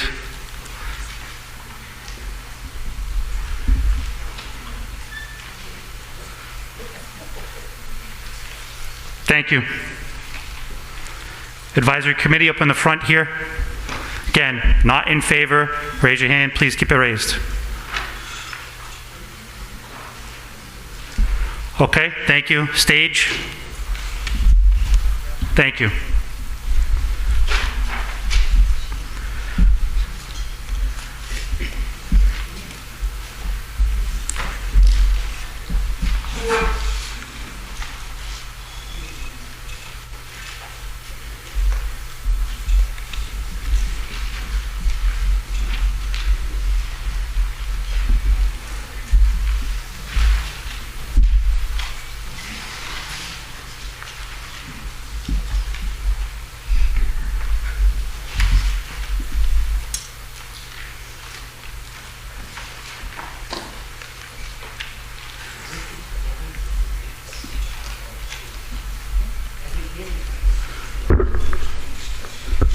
Apologize. Okay. Article 9 did not pass with 38 no and 29 yes at 7:36 p.m.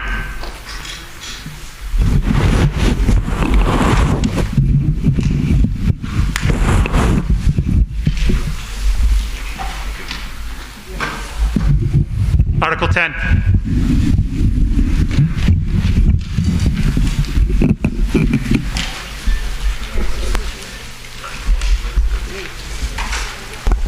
Mr. Moderator, I move to rescind authorized but unissued debt pursuant to the following town meeting approvals.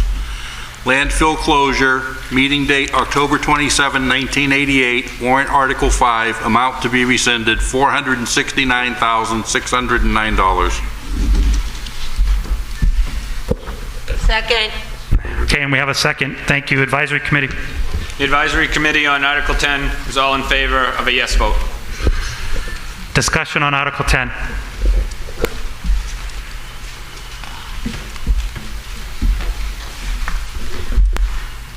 Julie Farrell, 24 Myrtle Street, Baldwinville. My question is the landfill monitoring still continuing, and does it come out of this money?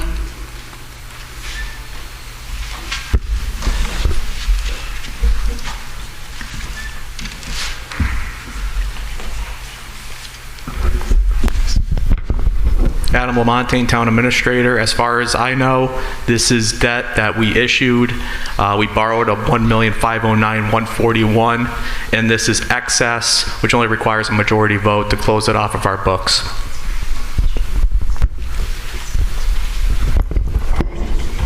Do you have a follow-up?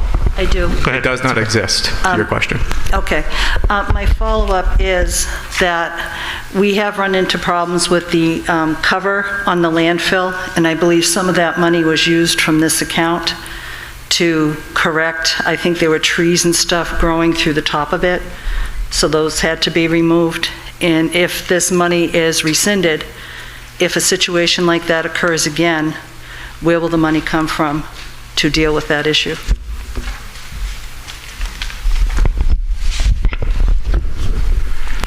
Elizabeth Crocker, sorry. Adam Lamontagne, Town Administrator. If we were to have to go out, we would come back to town meeting and get an authorization to do so in accordance with our way we process our debt. Thank you. I Further would just discussion? Elizabeth Crocker, 689 Baldwinville Road, Board of Health. I'd like to ask if Lori can come up and speak on that, if that's okay. Yep, I'll allow it.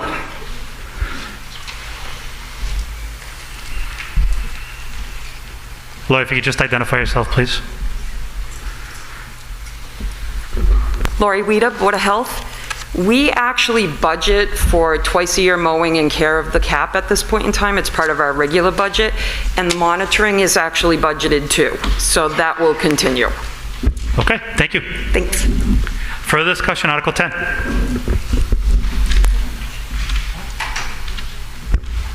Further discussion, Article 10. All in favor of Article 10 signify by saying yes. Yes. Opposed? So that's unanimous at 7:40 p.m.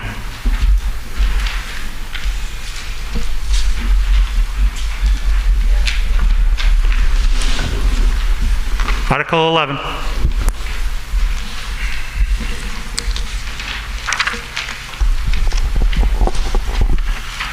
Mr. Moderator, I move to raise and appropriate the sum of $4,000 and no cents to the Templeton Scholarship Fund to be extended by the Templeton Scholarship Committee for the purpose of awarding scholarships to eligible applicants from the town of Templeton. Do we have a second? Seconded. Second. Advisory Committee. The Advisory Committee on Article 11 was all in favor of a yes vote. Discussion on Article 11.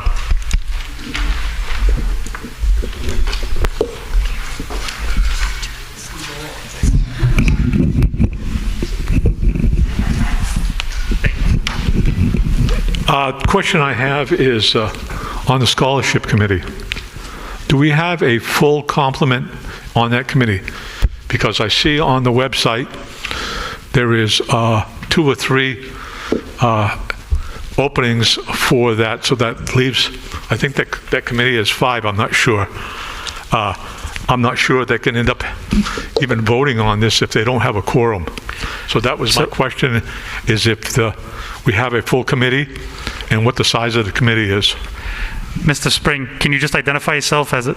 Yes, I'm sorry, Mr. Moderator. Wilfred Spring, 185 Hubbardston Road Advisory Committee. Do we have anybody here from the committee? Do we know how many openings? Anybody can answer his question? Sure, if you can.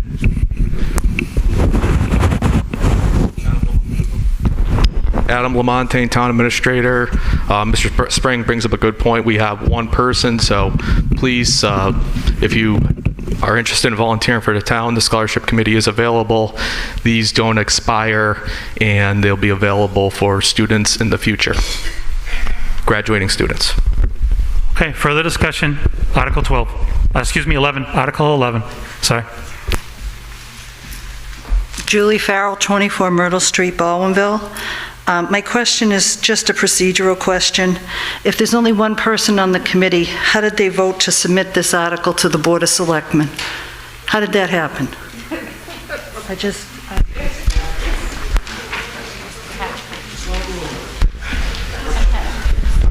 Go ahead. Adam Lamontagne, Town Administrator. This is an annual article that comes in front of town meeting.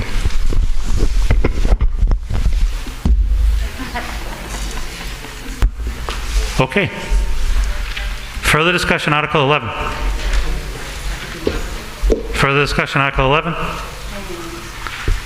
All in favor of Article 11 signify by saying yes. Yes. Opposed? So that unanimously passed at 7:43 p.m.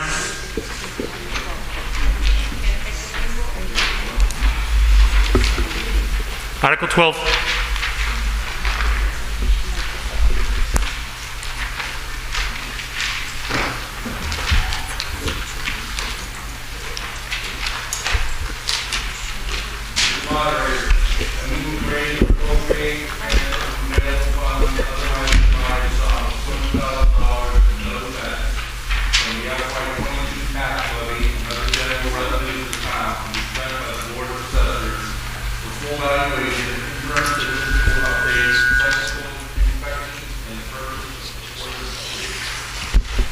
Second. We have a second. Okay. Advisory Committee. The Advisory Committee on Article 12 was all in favor of a yes vote. Discussion on Article 12. So you're coming out to the mic? Okay. Further discussion, Article 12. All in favor of Article 12 signify by saying yes. Yes. Opposed? That's unanimous. Passed at 7:44 p.m.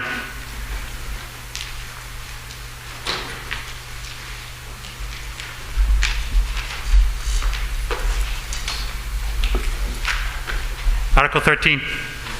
Mr. Moderator, I move in accord with MGL Chapter 41, Section 108, to fix or maintain the salaries of certain elected officials for fiscal year 2022 as follows. Town clerk, $62,078 yearly. Select board, $500 yearly each. Sewer commissioner, each, $3,000 yearly. Second. Okay, we have a second. Advisory committee. The advisory committee on Article 13 recommended a yes vote, 4-3. Thank you. Discussion, Article 13. Mr. Moderator. Mr. May, if you could identify yourself, please. Robert May, 137 Shady Lane. So, I'm reading Article 13, and it says, to see if the town will vote in accord with Mass General Law, Chapter 41, Section 108. So, being me, I go over and read it. Call me crazy. But Section 108 starts off with, the salary and compensation of all elected officers of the town shall be fixed annually by a vote of the town at the annual town meeting.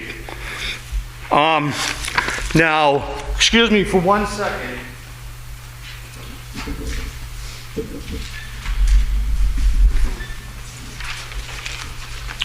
But if I look at the specimen ballot coming up for our election, we have a Light and Water Commission, Cemetery and Parks Commission, and I believe the Light and Water is paid. I don't see them here. And I'm wondering if I could get an explanation as to how we're following 41-108, but not. Does somebody have an answer to that?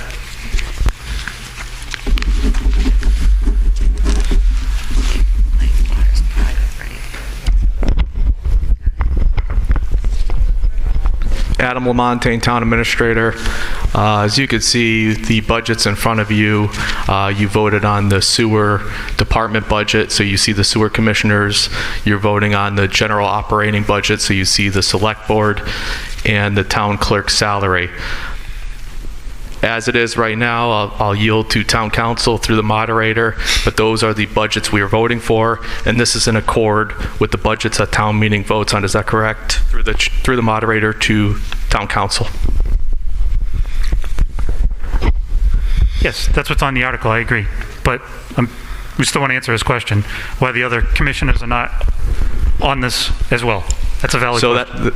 And we're examining right now, the water commissioners, light commissioners are exempt, as far as I know.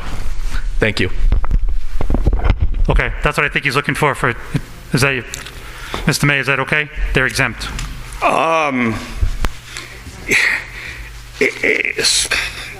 No. How's that? No, it's not okay, because it says all.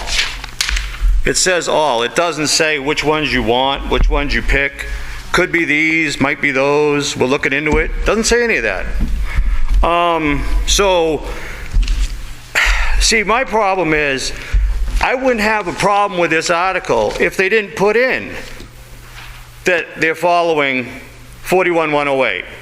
If they had just said, to see if the town will vote to fix and maintain salaries of certain elected officials, I'd be signing up.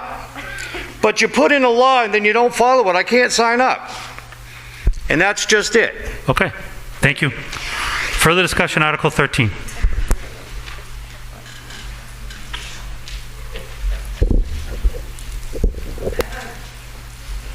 shorter, you know? Beverly Bartolomeo South Road. The light and the water department are both, they are still owned by the town of Templeton. Their bookkeeping is done differently, but they still are owned by the town of Templeton. They should submit their paperwork to get paid. They cannot borrow anything, money to do any projects unless they come to the town. So if Bob makes a substitute motion to just pay the 3 that are listed, I do believe those are the 3 that will get paid. And maybe the light and water will start working with the selectmen, which wouldn't be a bad idea. Further discussion, Article 13.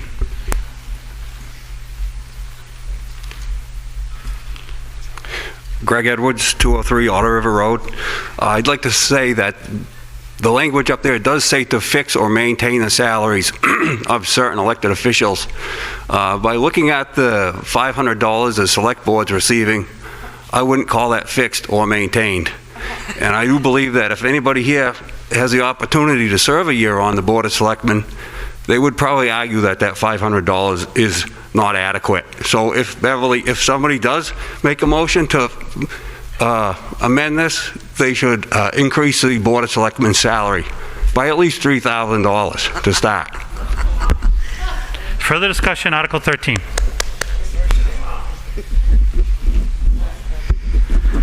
Further discussion, Article 13. All in favor of Article 13 signify by saying yes. Yes. Opposed? No. That passed at 7:51 p.m.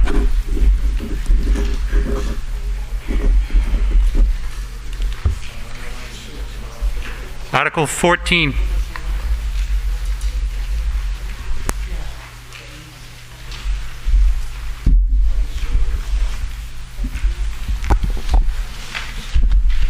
Mr. Moderator, I move to adopt the following bylaw pursuant to General Law, Chapter 40, subsection 8B, relative to the Templeton Council on Aging, established at the May 8th, 1976 annual town meeting. Said by bylaw to be inserted as Chapter 9, Article 6, to read as follows. Section 9-20, Establishment. There shall be a Council on Aging for the Town of Templeton, as established by the Town of Templeton on May 8, 1976, by the authority of Chapter 40, Section 8B of the Massachusetts General Laws. Subsection 9-21, Purpose. Council on Aging shall have the duty and obligation to carry out programs designed to meet the problems of the aging in coordination with programs of the Massachusetts Department of Elder Affairs. Section 9-22, Membership, Compensation, Appointment, and Terms. Council shall consist of 5 members who shall serve without pay. Potential council members shall be nominated by a majority vote of the existing members of the council. No member shall be nominated for council membership if service on the council until approved by the select board. Such persons shall be appointed on a rotating basis, each for a 3-year term. There shall be at least a 1-year hiatus prior to reappointment after the second full term is served. Subsection 9-23, Officers. The Board of Directors of the Council shall consist of a chairperson, vice chairperson, and a secretary. Officers of the Council should be elected at an annual meeting in June of the Council by majority vote of the members present, and they shall take office upon election. Associate members may be nominated by any member and must be approved by the Board of Directors in a vote. Election of officers to fill vacancies created by death, resignation, or other cause may take place at any regular or special meeting and shall for the period of the unexpired term of the previous incumbent. The chair shall be the chief executive officer of the council, the subject to the direction of the members of the council, and shall have general knowledge of the business affairs and property of the council and its general operations. During the absence or disability of the chair, the vice chair shall exercise the functions of the chair and, when so acting, shall have all the answers and powers to the subject to all restrictions of the chair. The secretary shall, 1, cause all proceedings of the meeting of the members to be recorded, 2, cause all notices to be duly given in accordance with these policies and procedures and MGL Chapter 39, subsection 23B. 3, cause the performance of all duties, including correspondence pertaining to the office of the Secretary. 4, cause all retention of records in accordance with the Secretary of State's Records Retention Schedule, DS-27-93 of September 9th, 1993. 5, cause the maintenance of a roster of council members with dates of terms expiration, number of terms, as well as any office held and dates of said terms. 6, cause the record of attendance of council members. Subsection 9-24, employees. The council may appoint such clerks and other employees as it may require. Subsection 9-24, report. The council shall submit an annual report to the town and shall send a copy thereof to the State Department of Elder Affairs. Subsection 9-25, quorum and voting. At all meetings of the members of the council, the presence of 3 board members shall be necessary and sufficient to constitute a quorum for the transaction of business. The vote of at least a majority of the council board members present shall be necessary and sufficient to decide such questions or matter. The council may adopt procedures and policies governing to the conduct of its business consistent with any applicable state or local laws. Second. Thank you. We have a second. Advisory Committee. The Advisory Committee on Article 14 was all in favor of a yes vote. Discussion, Article 14. Mr. Moderator, Matthew Revard, 270 Gray Road, Templeton. This is purely clerical in the warrant, but if we will please note, there are actually 2 Section 9-24s in the warrant listed. You have 9-24 employees and 9-24 report.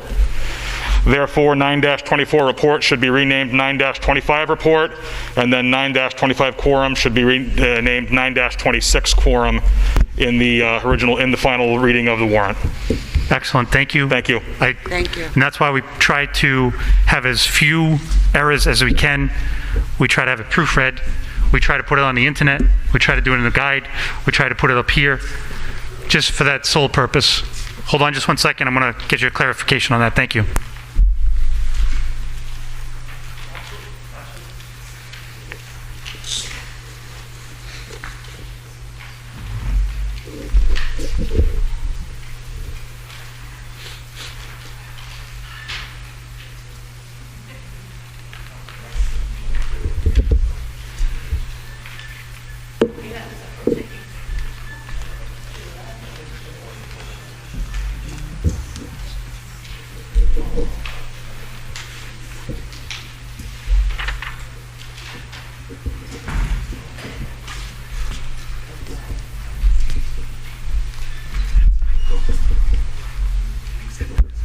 Okay.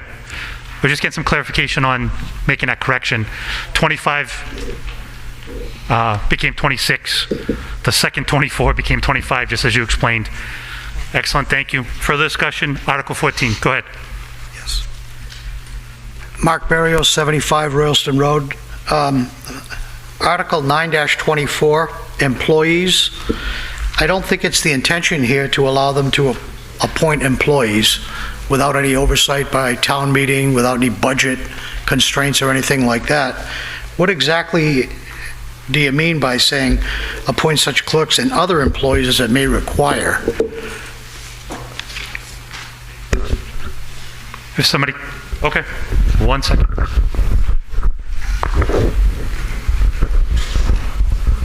Mr. Moderator, Tom Harrington, Town Council, through you to the previous speaker, so that's the language that the state wants in the bylaw, so that the COA does have that authority. Of course, that before they do that, they would need to request funds from town meeting. Thank you. Further discussion, Article 14. Further discussion, Article 14? All in favor of Article 14 signify by saying yes. Yes. Opposed? That's unanimously passed at 7:59 p.m.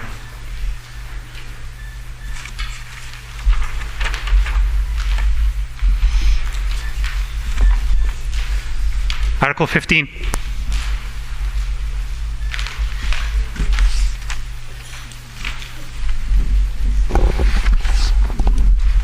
Mr. Moderator, I move to adopt the provisions of Massachusetts General Laws, Chapter 40, Section 8J, relative to the establishment of a Commission on Disability.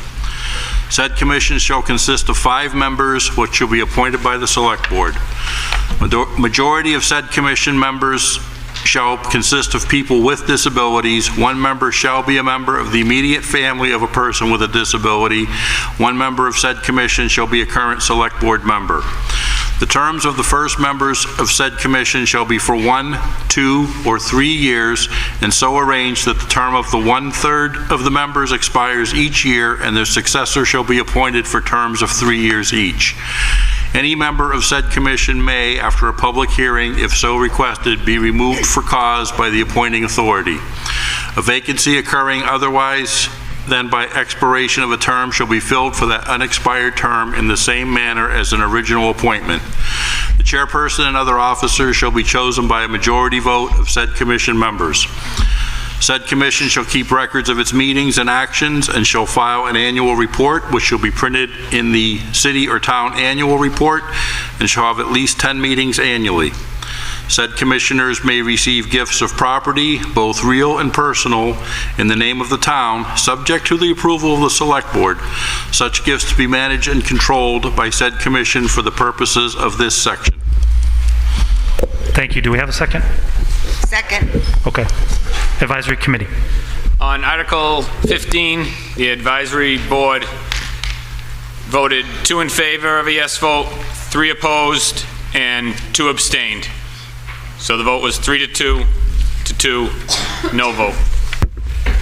Thank you. Discussion, Article 15. Mr. Moderator, Robert May, 137 Shady Lane. My concern with this article is along the same lines as the DOR and DLS. In their most recent financial management review, Article, or number 2, the second suggestion that's been rolling along for years, is to remove Select Board members from other committees and boards. And here we are about to start another one and add Select Board members to it, totally inconsistent with the direction from DOR and DLS.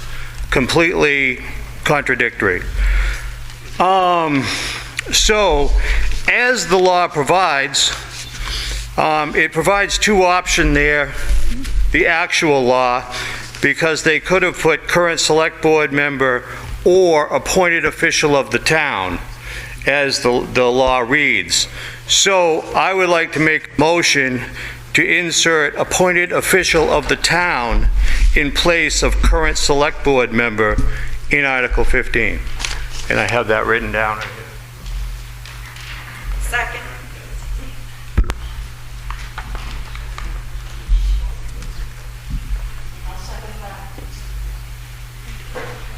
Okay, so we have a motion in writing. We had second. 1 second.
Okay, just so everybody is clear, the motion that was presented in writing, okay, it says, just to explain it, it says to insert appointed official of the town where it says current select board member.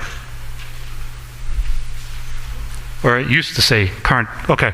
Where it says current select board member. That's what the motion is that's been presented. Further discussion on the motion that's been presented.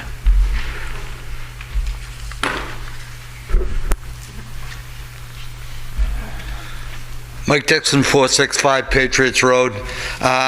Just want to learn a little something here to through you, Mr. Moderator, to the Board of Selectmen. Are there strong feelings on your part about having the terminology selectmen removed from this article? Or was this just one more meeting you would have to go to? If somebody wants to answer this question, that's fine. Sure. It's only regarding this motion. That's what we're discussing right now, which is a valid question. In response to the question, one more meeting in the grand scheme of all the meetings I attend each week is a drop in the bucket. I don't have a problem with that. Some of the title and the changing of the verbiage, I can accept that. Some of this is required by language in MCAD and through the EOC as well. I cannot quote chapter and verse right off the top of my head, but I can research that. And you are Tim, and you're... I'm Tim Toth, member of the Board of Selectmen. Thank you. Thank you. Further discussion only on the motion that's presented to us. Just a point of order. Go ahead. The DOR that Bob referred to is the Department of Revenue. They did a report, you can find it online, and they are the ones that suggested that selectmen not be on these boards. That's why the change is being made, okay? Okay, thank you. Further discussion on the motion that's presented with regards to the word change. Further discussion? Okay. Hey, Mike, if you could, please.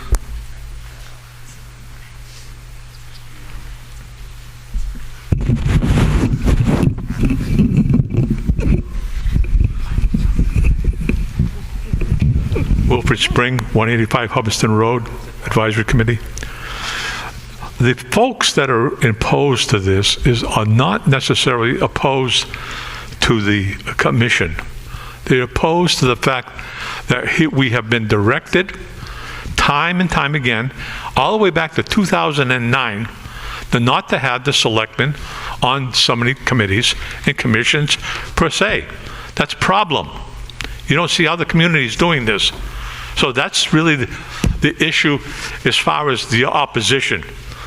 The actual disability commission is not something that we discussed this in great length. If anybody watched our pre-town meeting, we have discussed this in all the articles. So I want people to understand this is not necessarily against having a commission. It's against having the selectmen on. It's been advised by the DOR, DLS in their financial management review, which the selectmen and everybody else can end up making a copy of this. It says, number 2, do not end up having selectmen on this type of thing. Okay, thank you. Further discussion on the motion in writing that was presented.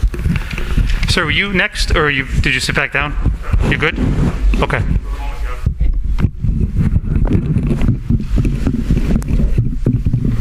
Elizabeth Crocker, 689 Baldwinville Road. A suggestion, maybe the select board member could be a liaison to the committee.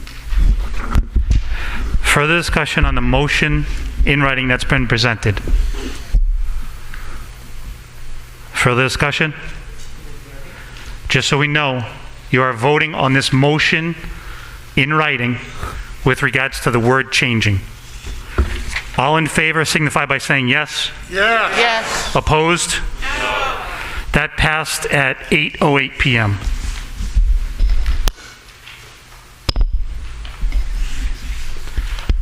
Further discussion on Article 15.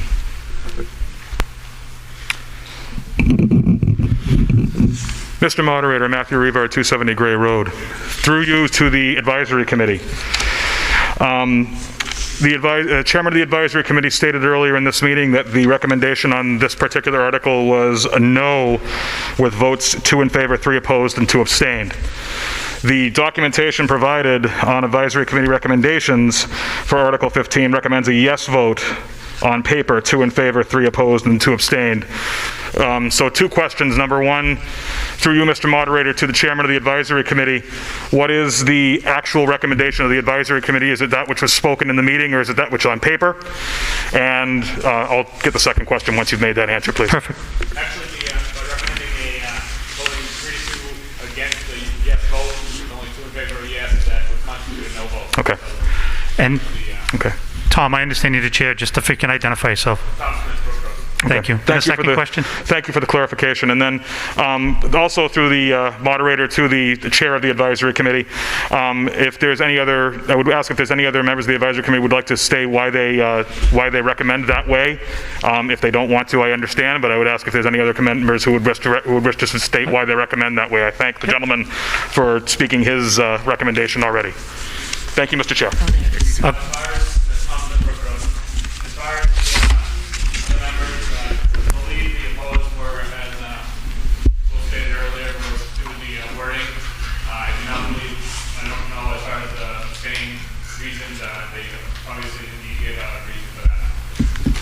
Okay. Thank you. But it's up, if your chair would like further. Speaking myself on this, mine was solely the wording correction. Okay. Thank you. Further discussion, Article 15. Further discussion, Article 15. Point of clarification.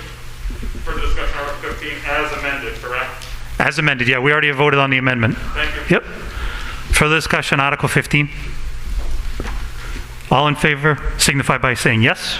Yes. Opposed? And that passed unanimously at 8:11 p.m.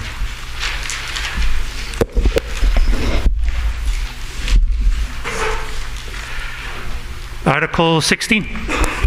Mr. Moderator, yes, I do know how to read. I move to appropriate the sum of $9,903,495.00 for the operations of general government for fiscal year 2022, and to meet said appropriation with a transfer of $270,000.00 from the ambulance receipts reserved for appropriation, anticipated receipts, and the balance from taxation. 120, Select Board, $295,750 contains reserve transferable by Select Board for merit and equity raises for non-union personnel, potential CBA. 130, Advisory Committee, $52,700 contains MGL Chapter 40, Section 6, reserve transferable by Advisory Committee for emergency or unforeseen expenditures. 135, Town Accountant, $178,850. 141, Assessor, $104,000. 147, Treasurer Collector, $152,950. 155, IT and Communications, $110,000. 161, Town Clerk, $115,500. 200, Police and Dispatch, $1,432,350. 220, Fire and EMS, $987,500. 230, Emergency Management, $1,750.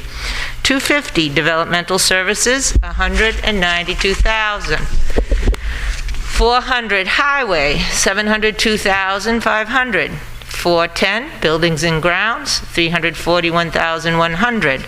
420, Snow and Ice, $147,500, contains MGL Chapter 40, Section 6, reserve transferable by Advisory Committee for emergency or unforeseen expenditures. 500, Veteran Services, $108,363. 600, Senior Services, $93,900. 610, Library, $83,500. 620, Recreation and Culture, $7,549. 700, Debt Service, $2,221,131. 900 insurance and benefits, $2,574,600, for a total of $9,903,495. Okay, if I could just, they're going to get back to it. Just for clarification on the motion you just read. Yeah. Yep, okay. So at the top one it says Select Board, and then there's a 1 in parentheses. Correct? Yes. Okay. That's on the second page. It's on the second page. Okay. So do we have that in the PowerPoint? Can we scroll down and see that it's on the bottom? Okay, that's where it is. So that's where you read 1 from? Yes, and Okay. 2. And then on number 2, Advisory Committee, number 2 contains, is that Yes. correct? Yes. Okay, Yes, sir. I wanted clarification because it was tough to follow it on here. Okay, thank you. Do we have a second on this? Second. Okay, Advisory Committee. The Advisory Committee recommended a yes vote with a 4-3 vote on the Article 16 General Fund Operating Budget. Thank you. Discussion on Article 16. Liz Toth, 141 Gray Road. I move to separate the question onto line by line.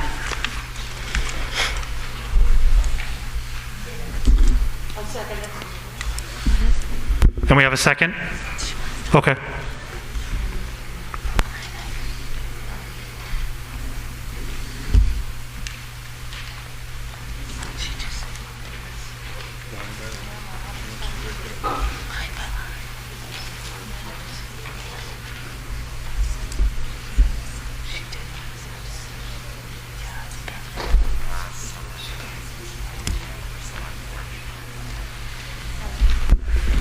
Okay. There's a motion on the floor. It's been seconded to separate each line and discuss them separately. Discussion, further discussion on that?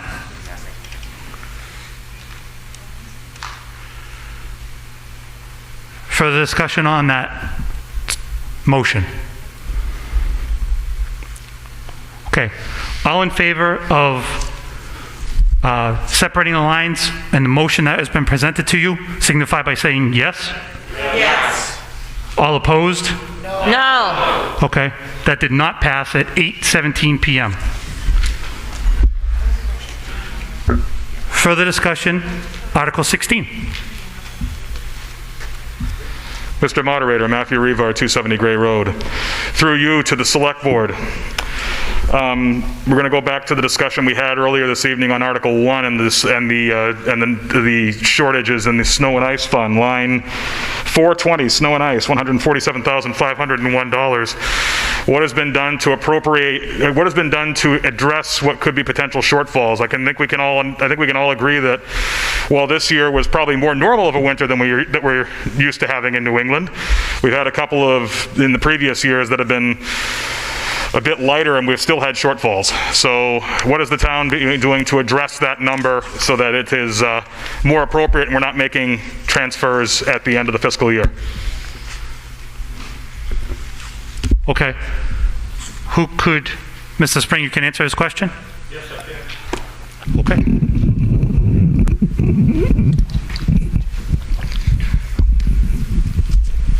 Within the budget, you will see a number of $147,501.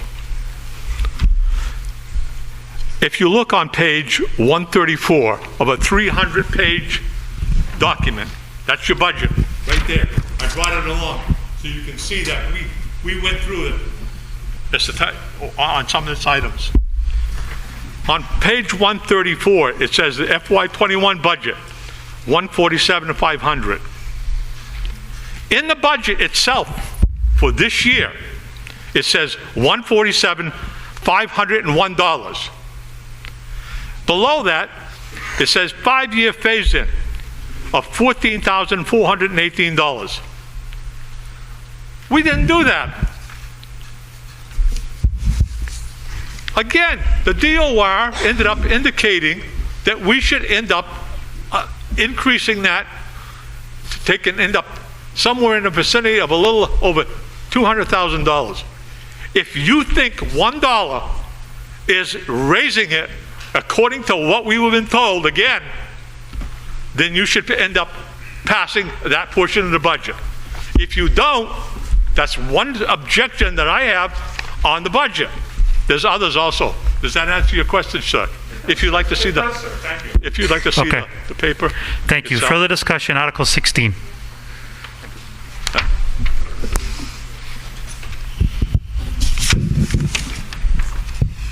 Moderator, Robert May, 137 Shady Lane.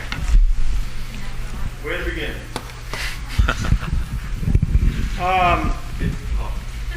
So I'm talking into the... Sorry. Come on, Mike. We wanted to see how long you would do that. I do it all night. Okay. Check? Yeah. All right, where to begin? This budget was presented February 24th as roughly 0.5% increase with no one-time monies being used. I'll go along with what Will said here just a minute ago. If you want to find out if that's true or not, you have to look to a footnote on page 34 of that 360-page book, and you'll find a little tiny footnote in about half-size type that I had to put on glasses to read that says does not include amendments from fall town meeting. So then you go search for the amendments from fall town meeting and you find out we reduced the budget last year by $131,384. So actually that 0.5% increase that was promoted is actually closer to 1.86. Now, I know that might not matter to some, it sounds small and so forth, but going back to Mr. Spring's point, we're increasing snow and ice by $1. Apparently because there's not enough money. But we have raises in this budget of 12.75%. Some people with back-to-back raises of 12.75%. We have, increases in expenses. We have items that have been moved off budget, like one coming up in the next couple articles here.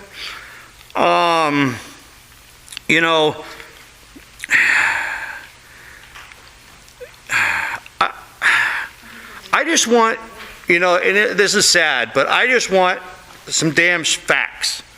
That's it. I'd like one, but two would be nice.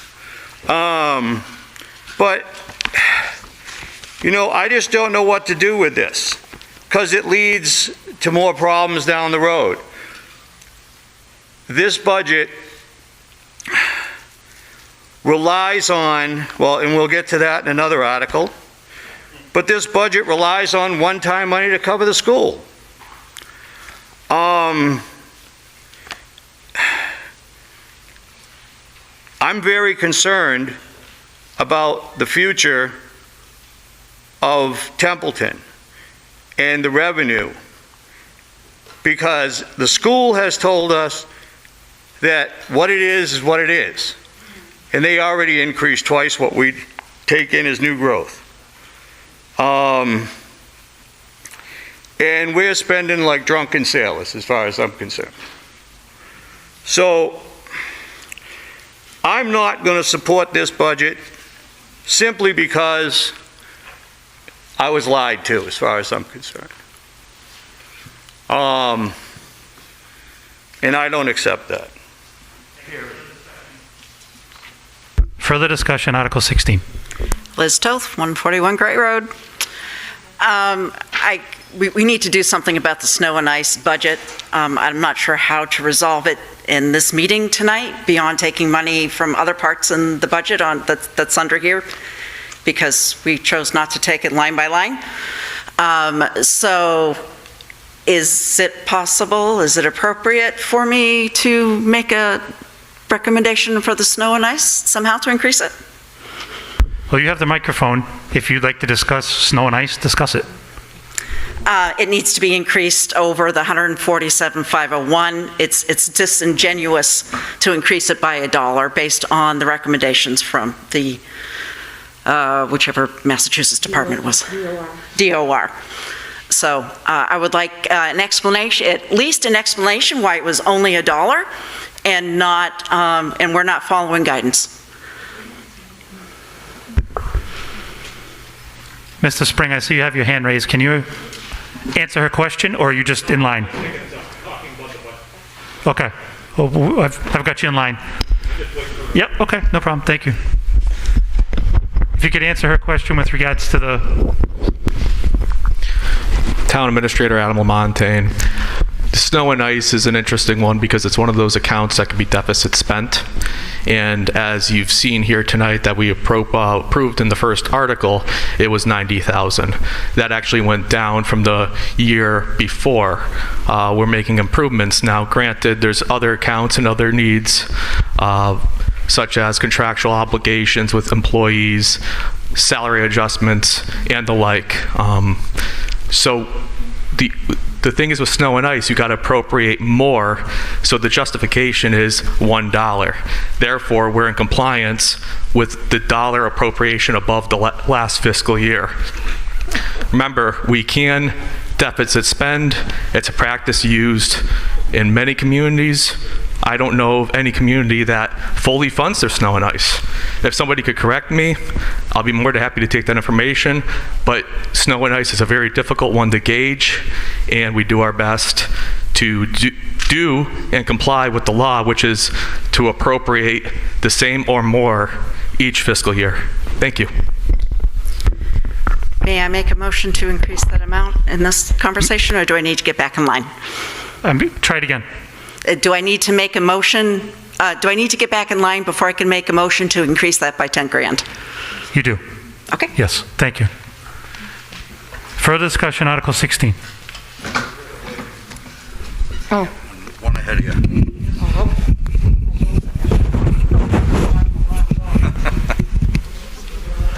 Wilfred Spring, 185 Hubbardston Road, Advisory Committee.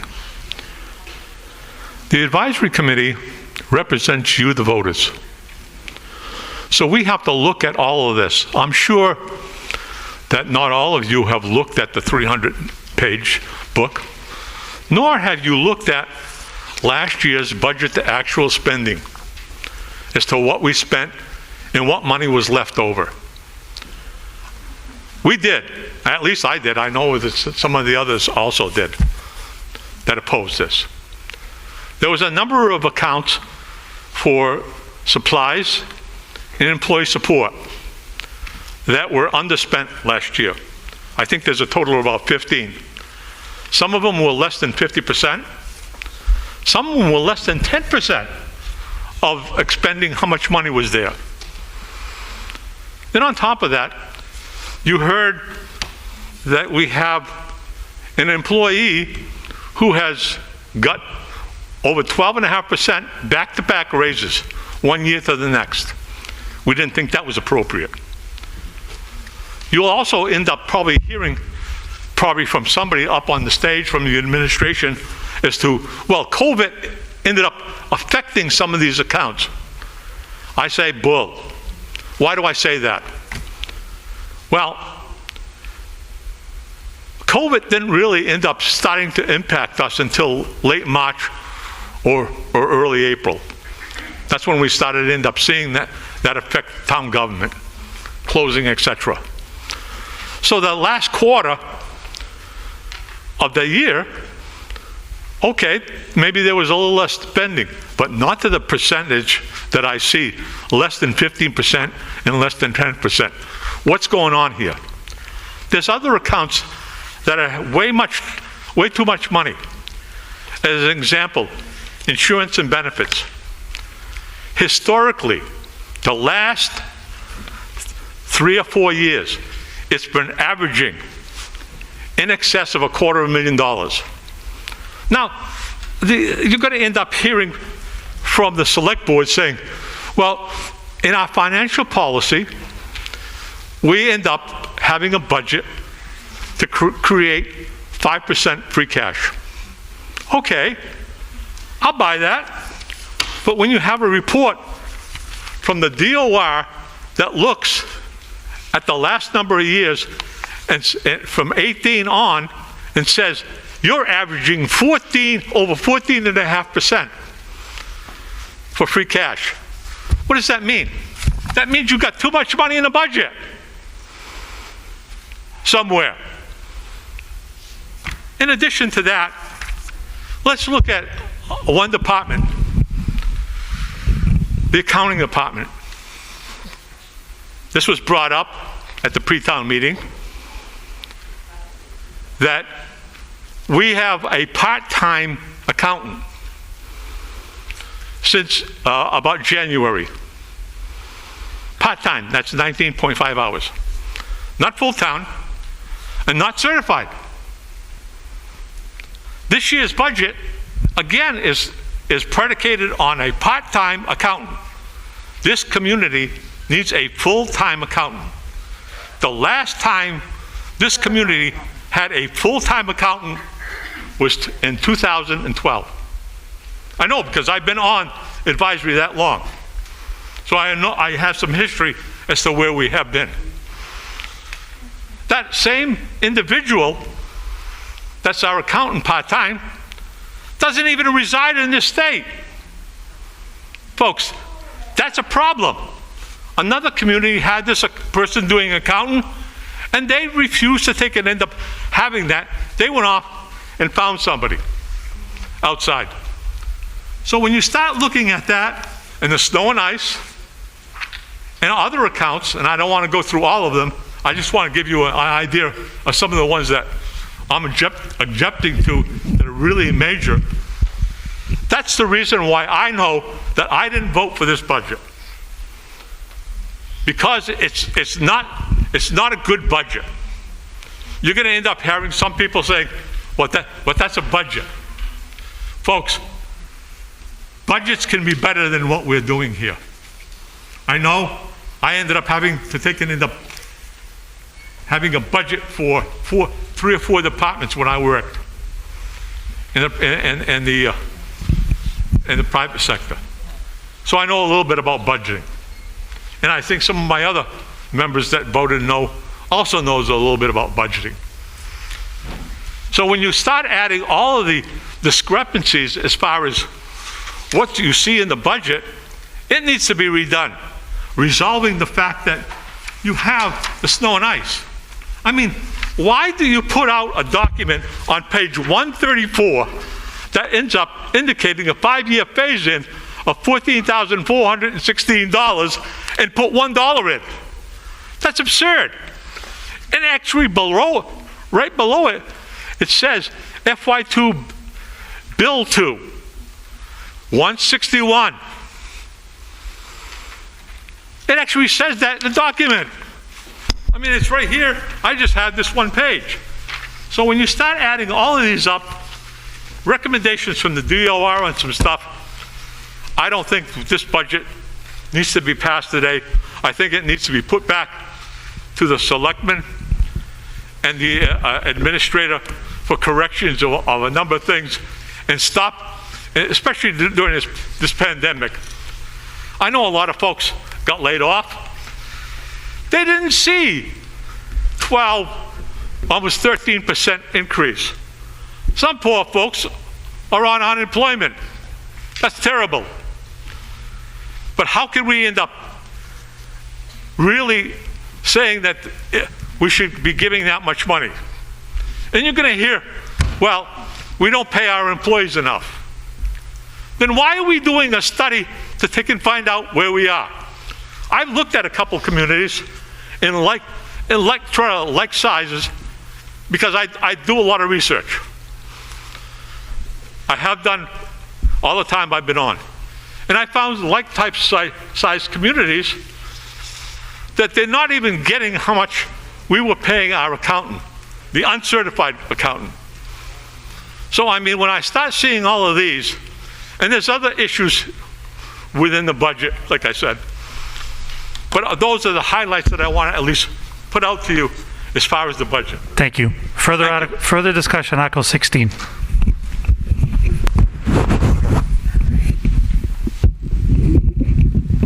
All right. The problem I have is that it is a pandemic we're in. It did not just land on the school. It landed on every one of you people in this audience. The state told us to level fund. We should have done a 1/12 budget last April and May. This budget that is in front of you now should have been a level funded budget. It's not. I have friends, I have people I know that are working, if they're lucky, or haven't been able to work because they had to stay home with their kids because the kids were homeschooled. How can you justify giving raises in the middle of a pandemic when your population is struggling? The other problem we have is the school got the ESSER money. That is going to jack up our assessment come next year. We are going to be in serious, serious trouble. We got money now, but you can't count your chickens until they hatch. Because next year, the trickle-down effect from this pandemic, you got all these businesses that are not going to open again. You're not having the people go to the cities. That's why all the city people are moving here, so they have a decent place to live. So the money that we get from the state is going to be less, and it's going to whack us. I hope to God I am wrong. But if we had been careful about this budget, whether I was right or wrong, we would be okay. I don't want us to end up being short and have them say, oh, we need an override. I will not vote for this budget. For all the reasons Will said, I've been here a long time. Every 4 to 5 years, we end up broke. We end up laying people off because we refuse to plan. God damn, one of these days we got to learn to plan. If they tell you to level fund, you have to use some judgment. You can't have wishful thinking because it's going to affect the fire department, the police department. It's going to affect everybody in town. It hurts us when we get whacked like that. So this budget is really junk. If you want extra money, be honest and say, this is what I'm going to build into the budget so that we have a padding. I can accept that. But don't cram money into accounts that never get spent. You know, it's your dime. That's all I'm saying. Thank you. Further discussion on Article 16.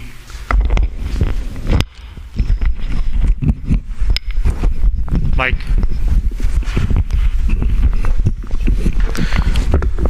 Adam Lamontagne, Town Administrator. In regards to the accountant, there's been a lot of characterizations, but I will say that accountant has, and the department heads here tonight, led the town make sure we didn't hit a financial collapse. I do want to take note of that. Facts about this fiscal year 22 proposed budget. A lot of mischaracterizations, I will say that. This is the third budget I've worked on in Templeton. First one I drafted by myself. Countless hours went into this. So the select board,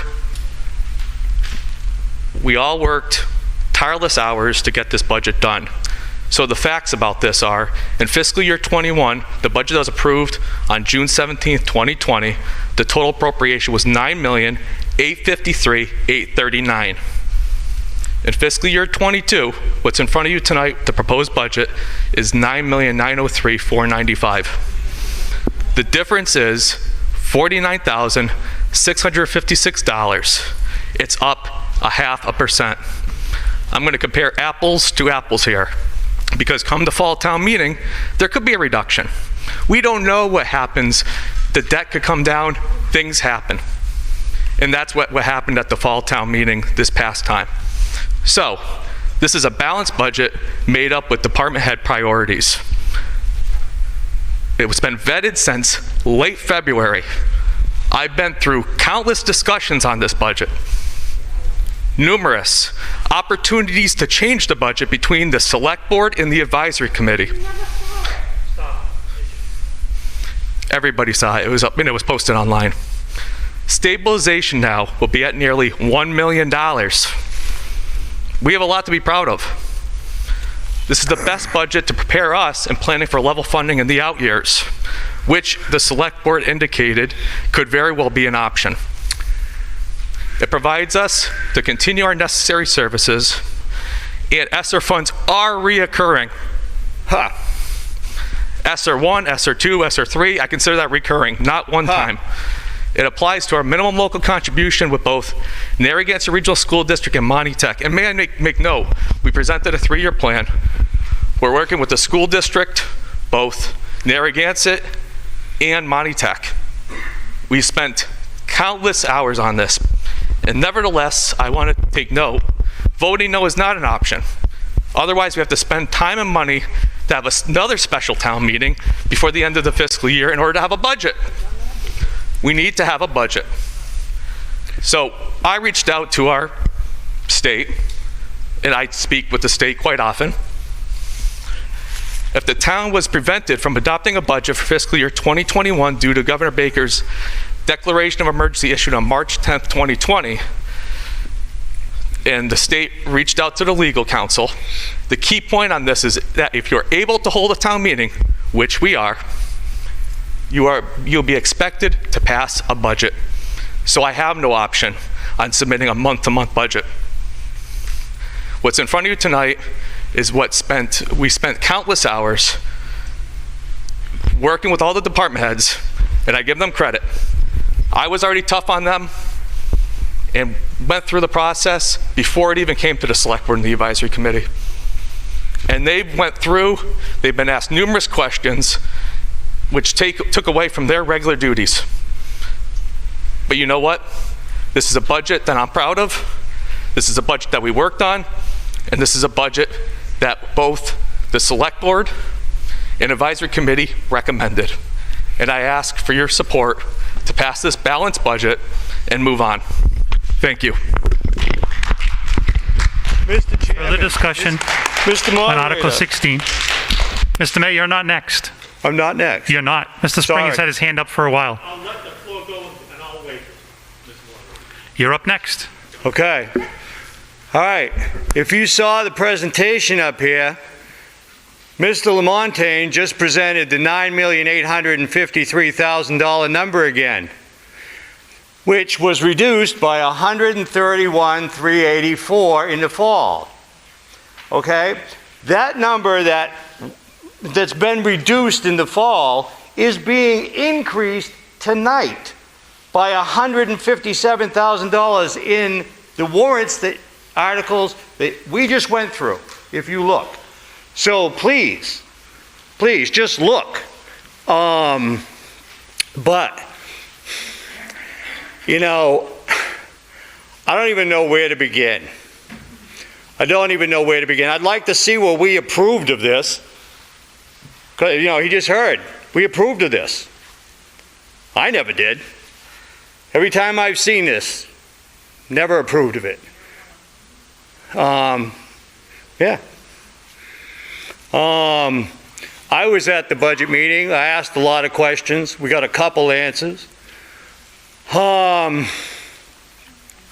But, you know, the point being, you know, we just need facts, we need figures, and we need straight talk.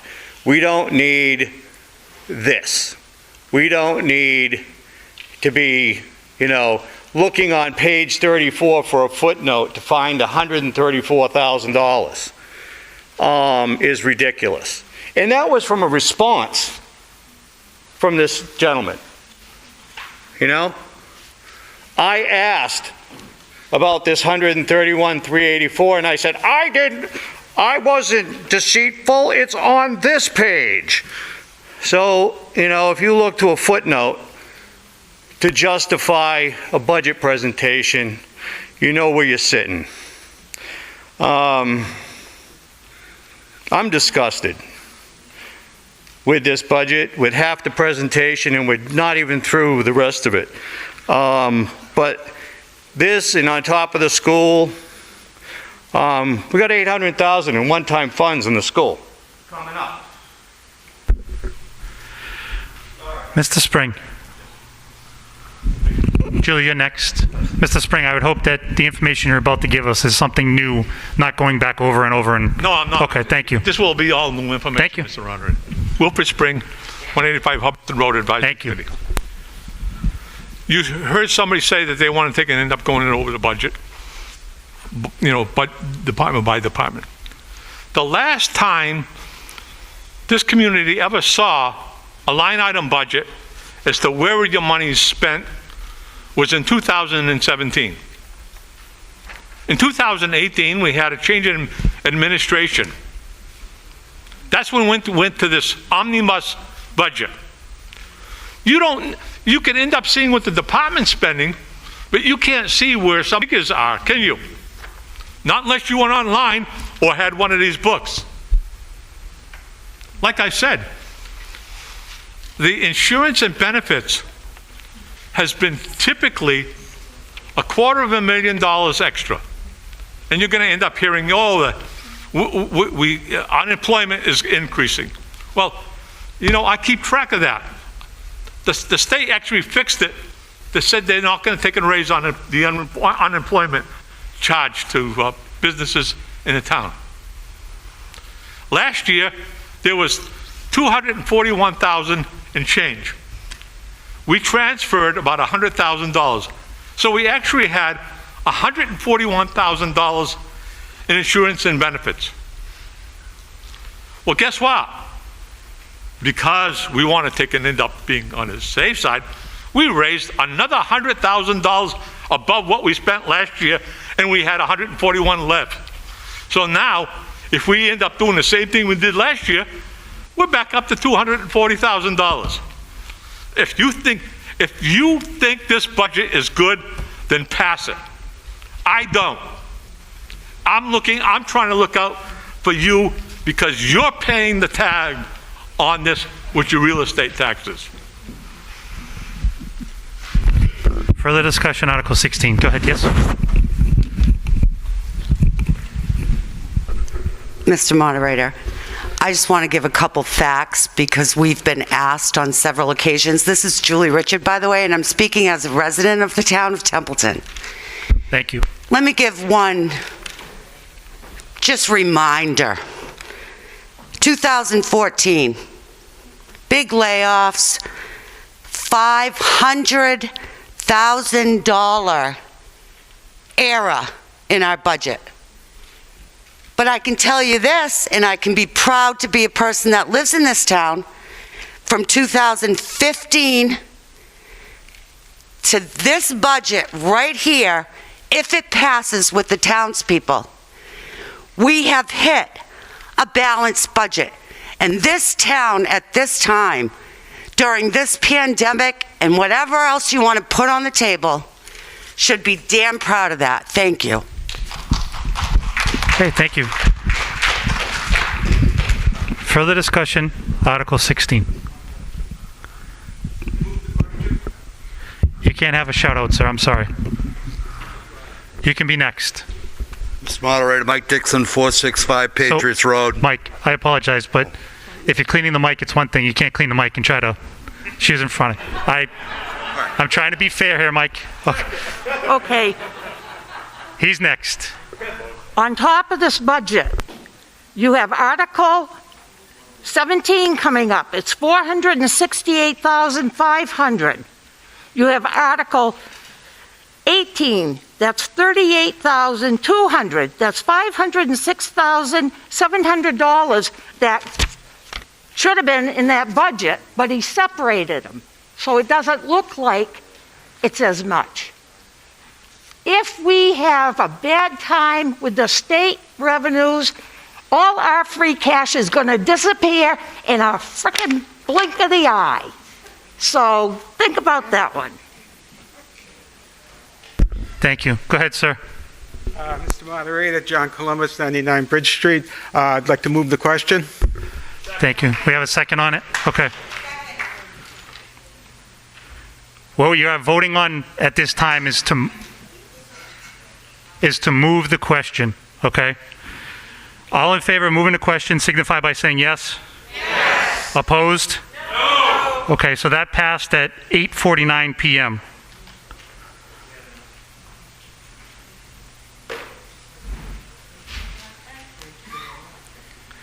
What you are now voting on is Article 16. All in favor of Article 16 signify by saying yes. Yes. Opposed? No. Article 16 passed at 8:50 p.m.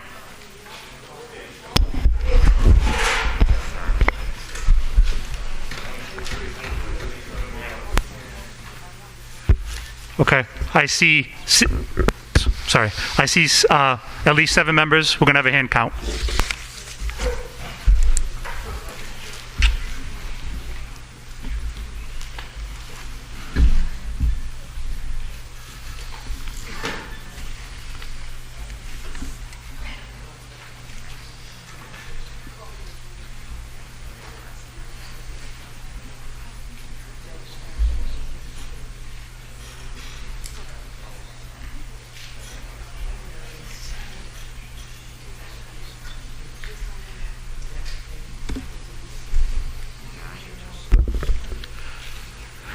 Okay, as we've done in the past, far left only. If you are in favor of Article 16, hand up, please keep it up till you're counted.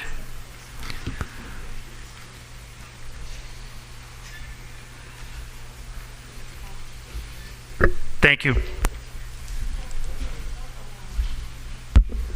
In the center only, if you are in favor of it, please, again, hand up, keep it up until you're counted.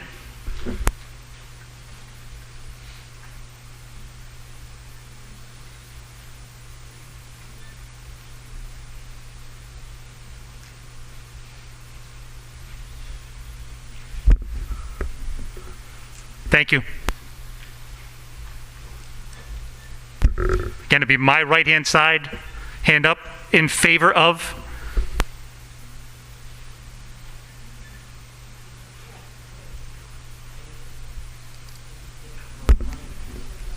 Thank you. Advisory committee in the front here only, in favor of. Hands up, keep them up, please. Thank you. And last but never least, up on the stage here, in favor of, please hands up. Thank you. Okay, same thing, far left, not in favor of this. Hand up, keep it up, please.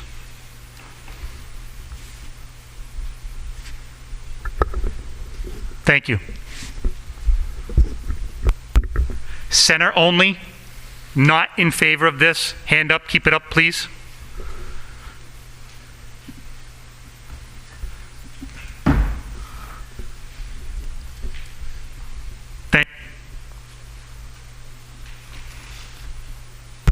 Right-hand side only, not in favor.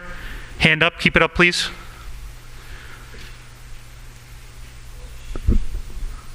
Thank you.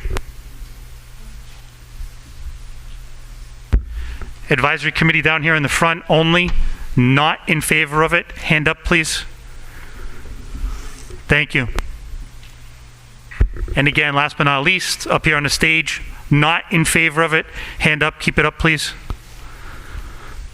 Thank you.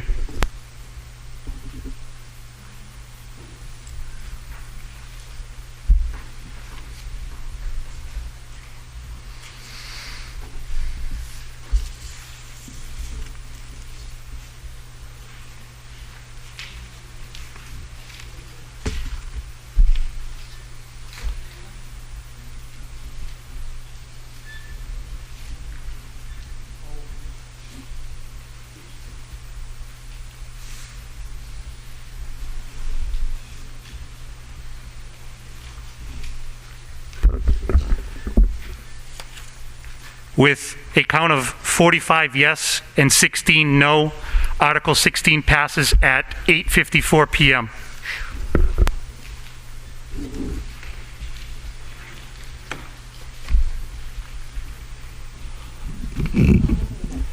Mr. Moderator, Matthew Revard, 270 Gray Road. Before the next article is read, may I move for a 10-minute recess for everyone in the room in order to be able to take a bio break and then come back to complete the meeting at this point. We still have 8 articles to read.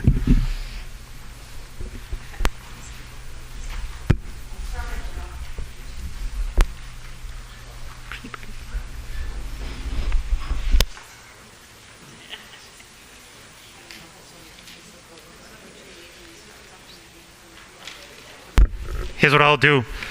Let's bring that to a vote just to be fair for everybody here. If you're in favor of taking a 10-minute break, signify by saying yes. Yes. If you're not in favor, signify by no. No. We're going to continue. Article 17.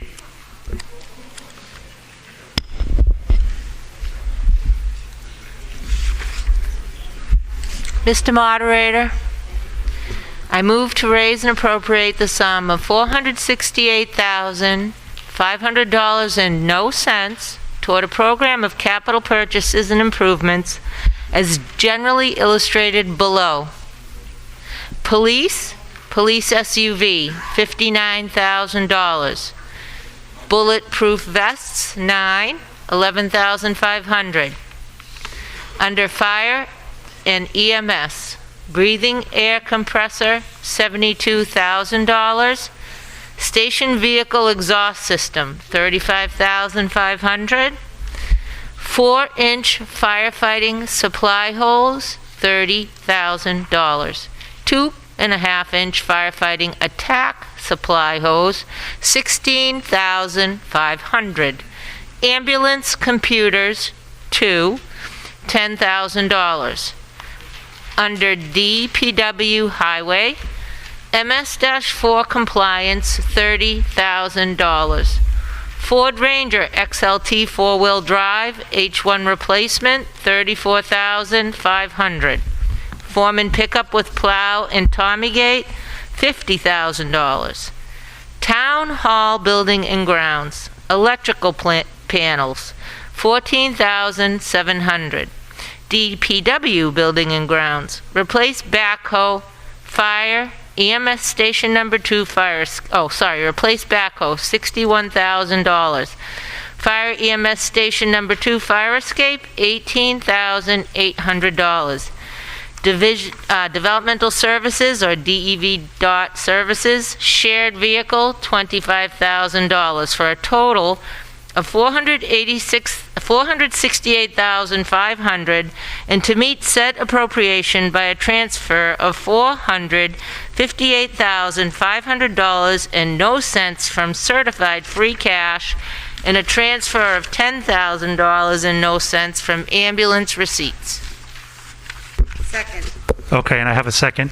Advisory Committee. The Advisory Committee on Article 17 was all in favor of a yes vote. Discussion on Article 17. Oh, Julie, he didn't hear you. Further discussion on Article 17.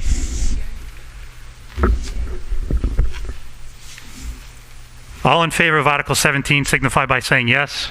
Yes. Opposed? No. Article 17 passes at 8:58 p.m.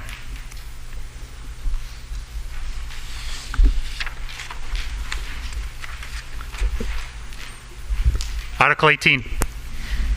Mr. Moderator, I move to raise and appropriate the sum of $38,200 and no cents toward a program of special articles as generally listed below. Police, portable radio replacement, $9,200. Addition, ACO truck 2021 capital item, $7,500. DPW highway smoke machine, $1,100. Transmission flusher, $7,150. Street sign replacement, $7,500. DPW/building and grounds, fire EMS station number 1, Dicer cables, $5,750, for a total of $38,200 and to meet said appropriation by a transfer of $38,200 and no cents from certified free cash. Second. Okay, we have a second. Thank you. Advisory Committee. Advisory Committee on Article 18 recommended a yes vote, 6 in favor, 1 opposed. Discussion on Article 18. Mr. Moderator, I incorrectly said Dicer. It's de-icer. My De-icer. apologies. There should be like a Sorry. hyphen or something. I got you. Thank you. Besides that, further discussion, Article 18. All in favor of Article 18 signify by saying yes. Yes. Opposed? No. That passed at 8:59 PM.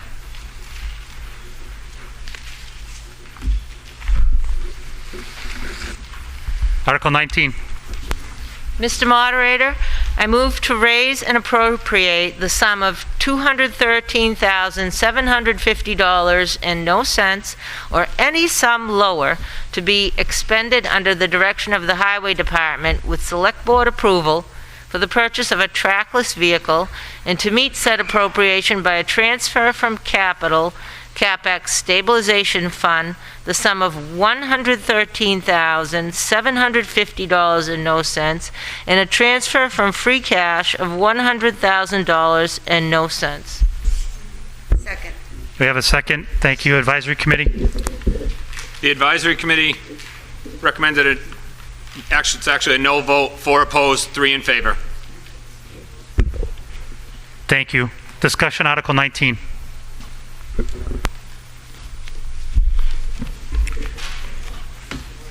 Okay, Mr. Moderator, Robert May, 137 Shady Lane. I have a few problems with this article, not the least of which is the fact of the write-up, because this article requests $213,750.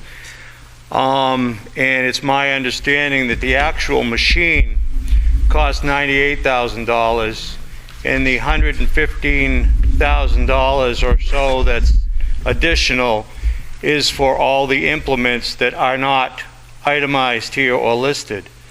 My concern with this goes back to my experience with the indoor or the infield groomer that we had before, that was approved as a $20,000 standalone piece and was purchased as a tow behind.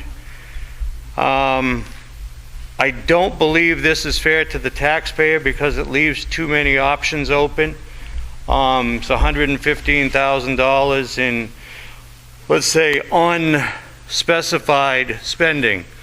And on top of that, we're using, I think it's $100,000, which one is it? $113,750 from CapEx Stabilization, which, if I'm not mistaken, takes a good portion of our CapEx for a machine that cleans sidewalks, of which we have 12 and a half miles in town. We have 100 miles of roads, we have 12 and a half miles of sidewalks, and I think we have better uses for the funds. We've done a little bit of research into this. Apparently, as far as liability goes, there's a $5,000 cap on the state for injuries. It's very hard to sue the town for damages related to sidewalks.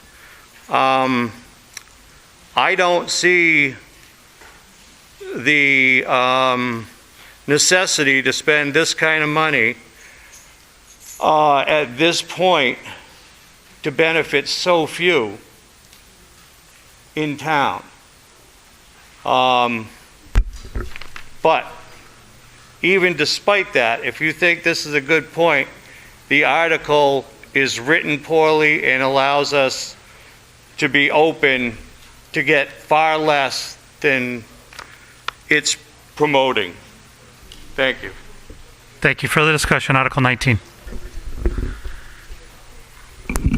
Mr. Moderator, Matthew Revard, 270 Gray Road, Templeton.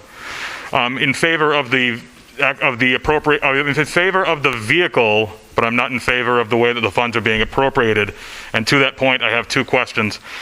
First of all, Mr. Moderator, through you to the chairman of the advisory committee, you just spoke that the advisory committee's advice was no on this particular order, three in favor, 4 opposed. I just want a clarification in your recommendations submitted for the meeting under Article 19. It does recommend a yes vote, 3 in favor, 4 opposed. I just want a clarification. Is it yes or no? Same as before when you asked this. Okay. It's the 4 people were opposed to a yes vote and 3 were in favor of a yes vote. Okay, thank you. The second question, through you, Mr. Moderator, to the town administrator, is if we were to appropriate this money out of the CapEx stabilization fund, where would that leave the stabilization fund going into fiscal year 2022? Thank you. That's an appropriate way to address. Thank you. Mr. Emmons, sure. Adam Lamontagne, Town Administrator. Great question for the people to know. If we did expend the full amount, as it's listed in the article, it says, or any sum lower. Also, this would have to be approved by the Select Board. Well, let's say all of it were expended, it would bring us down to roughly $108,000 because we just approved the other deposit in that account. Okay. Thank you. Thank you.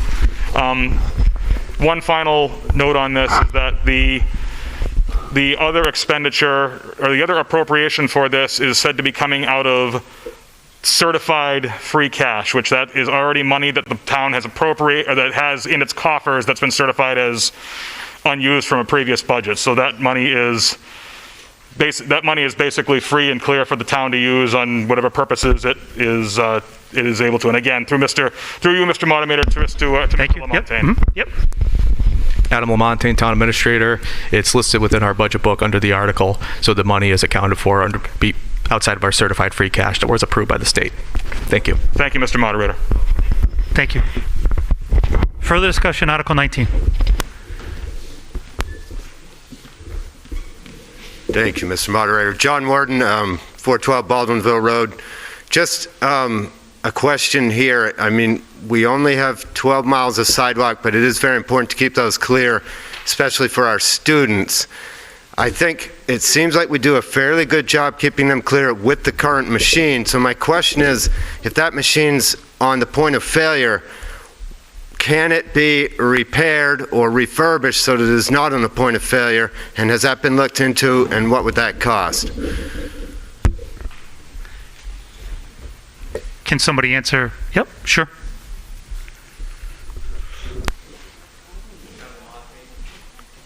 Adam Lamontagne, Town Administrator. The Select Board looked at all the options, but if I can, through a moderator and permission, have our DPW Director speak to that. He's been working on this. Yep, I'll agree to that, directly, sure. So. Yep. Bob, if you could just introduce yourself. Good evening, Mr. Moderator. Bob Solzik, Templeton, DPW. This multi-purpose machine we're talking about, this should have been actually replaced about 6 years ago. When I started evaluating all the equipment for the town, everything was in such a disarray. And the town should be proud. We come a long ways, and we're starting to get some decent stuff, and everybody's happy and safe. This machine, we did go out, like the sweeper, to see if it could be refurbished or repaired. 2 companies that told me said they would give us very minimal money and it would be put out for scrap. It's not worth putting thousands of dollars into this machine. Thank you. Okay, thank you. Do you have a follow-up? Did that answer your question? It's sort of, I mean, I understand thousands of dollars, but can the machine be refurbished, and what would the cost be? That's my question, because this, I mean, I really want the sidewalks cleared, but this is a big expense, and I just would like an answer to that. Sure. Mm-hmm. Adam Lamontagne, Town Administrator. The challenge with refurbished materials, for the most part, is they're very difficult to procure. We were fortunate to actually get a sweeper refurbished, but we got lucky in that regard. So procuring materials, like if many of you know, the town hall reconfiguration, we went out to bid, we didn't receive any bids. So you could appropriate the money, but not being able to procure it's the challenge. Thank you. Further discussion? I'm not wiping the microphone. Good job, thank you. Mike Dixon, 465 Patriots Road. Question, if we don't have a snow blower to take care of the sidewalks, especially up in the area of the new school, I don't know how far out the school department has as far as responsibility for cleaning the sidewalks. I'm assuming that they're doing the sidewalks that are in their property, but the ones along the street on both sides, who has the responsibility for clearing all those sidewalks? Again, I'll let the highway superintendent clarify if it's a school or if it's the highway department doing that.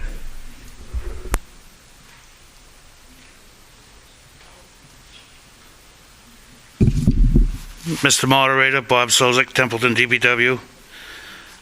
In front of the school, the new school up by the police station, the school department is responsible for the sidewalk in front of the school and to the rear of the school on Wellington. Ballinville Road, they have no responsibility for. The DPW takes care of those sidewalks. We have 12.13 miles of town sidewalks, and we have 4.15 miles of state sidewalks, which the state does not provide a service for. We provide that service. This machine is a 12-month machine. It provides other services. It's your over-the-rail mower. It has a broom on it, assisting in parking lot cleanups, snow blower, snow plow, and you can also get other attachments as well. So this is like buying a lawn tractor and buying all kinds of goodies for it and getting the much you can out of it. It's worn out, it's fatigued, all the bushings, the motor, everything's tired. You're going to be spending so much money into this and you're not going to get it back. It's time to replace it. It's time to turn it over. I think we're on the right page and schedule and getting things turned over the years as we have been doing with the capital planning. Thank you. Further discussion, Article 19.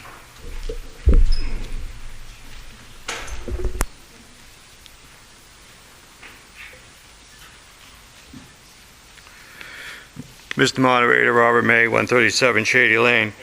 I'm baffled, because I'm looking at this article and I don't see an over-the-rail mower, plows, nothing.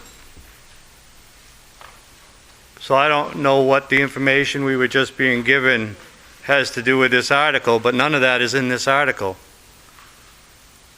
And that's my point,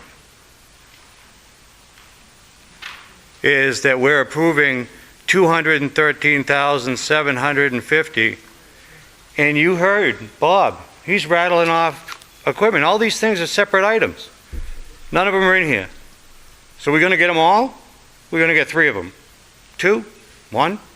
I don't know. I'd like to know, because I'd like to know what I'm spending my money on. But not this article, I guess. That's why I won't support it. Again, thank you. Further discussion, Article 19.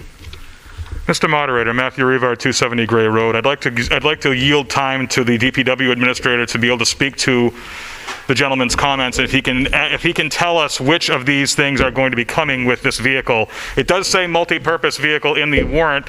I would like to know if the DPW administrator can tell us which of these attachments will be coming with the vehicle for $213,750.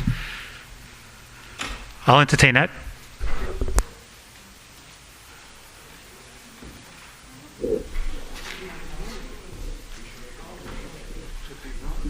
Mr. Moderator, Bob Sozik, Templeton DPW. When I proposed all this to capital planning, they did get everything listed, the attachments that would involve this machine. publication. I don't know, there might be a couple of errors in that. But in this machine would be purchased with the machine itself. It would have a broom on the front, attachment. It would have angled snow plow on the front. It will have a snow blower 2-stage with a high extension of throwing the snow. It will have a water tank for the rear for broom operation, and it will have a sand salt spreader for the sidewalks as well. Okay, thank you. I'm sorry. The most expensive one, the over-the-rail mower.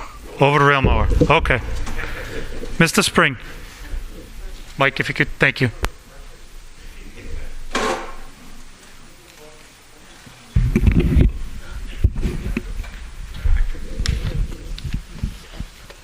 Wilfred Spring, 185 Hubbardston Road, advisory.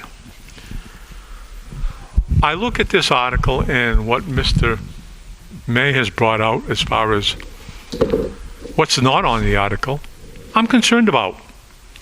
I've seen over the years here, coming to town meeting, that an article comes up, a summary is put down, and it gives us the impression that that's what the article is. The article is the article. It doesn't say anything about all this other equipment. It says just an equipment, like he has said.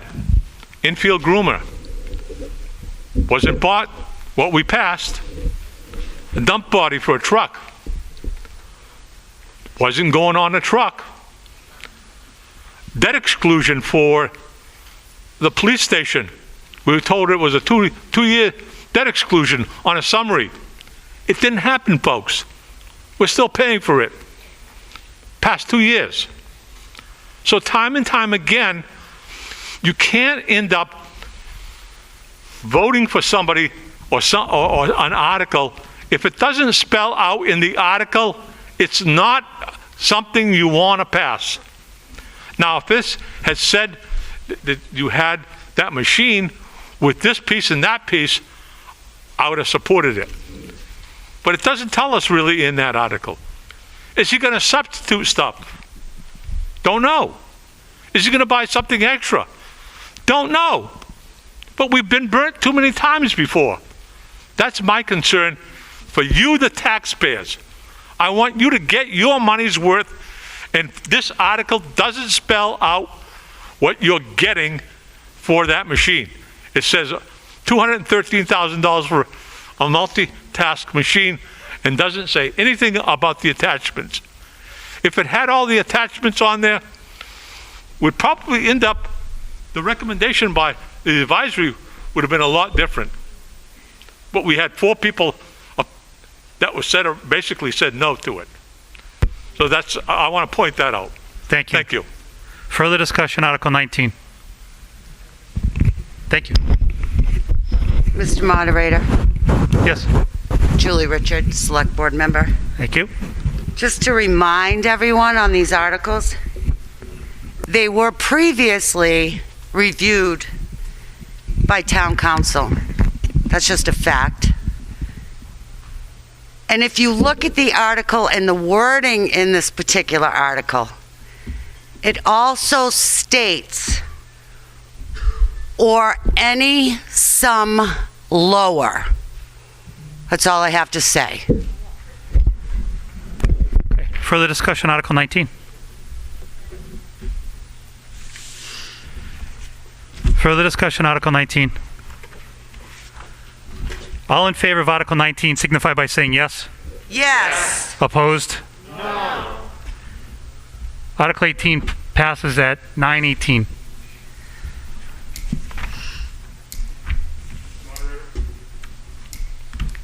Do you have a point of order? The article strictly states it is a third vote. Therefore, I request this be a hand vote. Good catch. I even had my backup here tell me this, and I totally made a mistake. That is 100% on me. I will take that. Thank you for pointing it out. This vote does have to be a 2/3 vote, and I will agree with that. we will do a hand count for the 2/3 vote. I apologize, that is my mistake.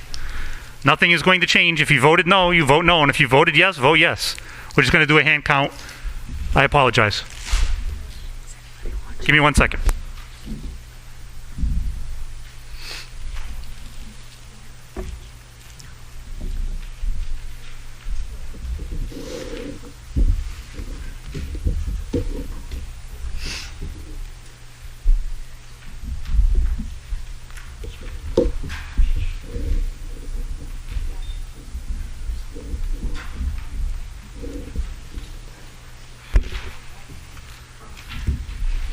If you are in favor of Article 19, again, my left-hand side, way over there, in favor, please raise your hand, keep it raised, except for you guys.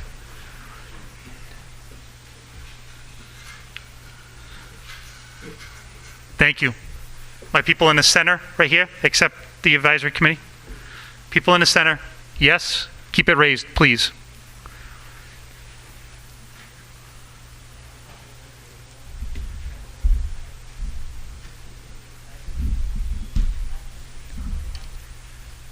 Thank you.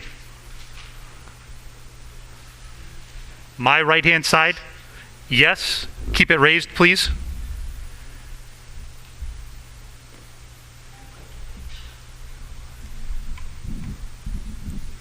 Thank you. Did I shut this off? Advisory committee, all in favor, please keep your hand raised. Thank you.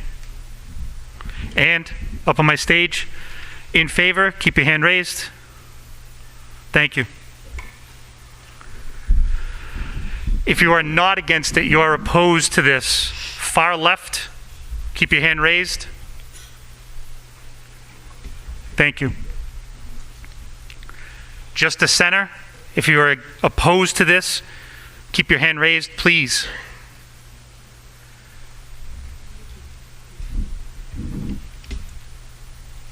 Thank you. My right-hand side, if you're opposed to it, keep your hand raised, please.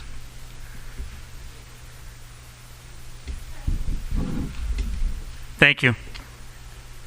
Down front in the advisory committee, opposed to it, keep your hand raised. Thank you. And my stage, opposed, keep your hand raised. Thank you.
Again, I apologize for the conflict. That is definitely my fault. Article 19 has to pass by a 2/3 vote, which it did. The yes is 38 and a no is 17. And that is going to be at 9:23 p.m.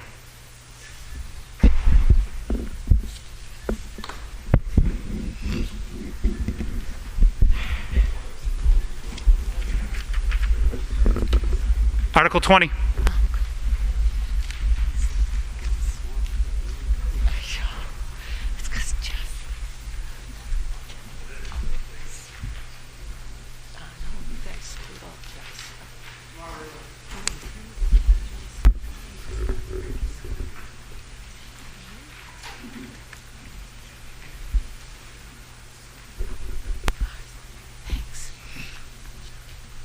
I'm John Columbus. I'm the Templeton representative to the Monty Tech School Committee. Mr. Moderator, I would like to have our budget manager, Tammy Crockett, give you a presentation on the budget. Okay. Somebody has to read Article 20. We need a second. Advisory committee, that kind of stuff. Oh, okay. That's why, yep, no problem. I'll let that happen. The article here in Article front of me. 20, please, again. Mr. Moderator, I move to raise and appropriate the sum of $638,780.00 as the amount assessed upon the town for the fiscal year 2022 assessment by the Montechusett Regional Vocational Technical School District for the purposes of educating and transporting the town's enrolled students and capital and debt expenses provided. However, that any stated amount shall be reduced to any lesser amount which shall subsequently be certified by the school committee and certified to the town for fiscal year 2022. Second. Thank you. And we have a second. Advisory committee. Advisory committee on Article 20 recommended a yes vote, 4-3. Thank you. Now we have discussion on Article 20. Okay, thank you. Again, I would like to have your indulgence to hear our business manager, Tammy Crockett. Okay, I'm sorry. Who are you? I'm John Columbus. I'm the Templeton representative. Thank you, John. Yes, I'll allow that. Yep.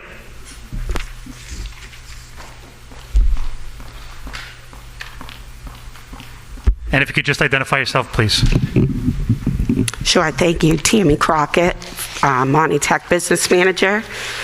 I guess really I would just be here to answer some questions. This does represent a $32,661 increase from FY21, and it's for 89 students from Templeton going to Monty Tech. And really that whole increase is driven by the state required minimum contribution. So it's really dictated by the state. And as some members of your board indicated earlier, we are offsetting that with the ESSER $2. Okay, thank you. If they have any questions, I'll let you speak. That's further discussion, Article 20.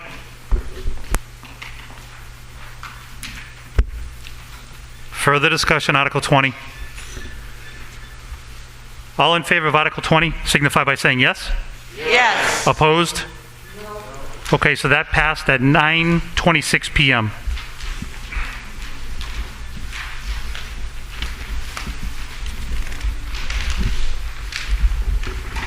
Article 21. Mr. Moderator, I move to raise and appropriate the sum of $7,143,838.00 as the amount assessed upon the town for the fiscal year 2022 assessment by the Narragansett Regional School District for the purposes of educating and transporting the town's enrolled students, provided, however, that any stated amount shall be reduced to any lesser amount which shall subsequently be certified by the school committee and certified to the town for fiscal year 2022. Second. Thank you, and we have a second. Advisory committee. Advisory committee on Article 21 recommended a yes vote, 4-3. Thank you. Discussion on Article 21.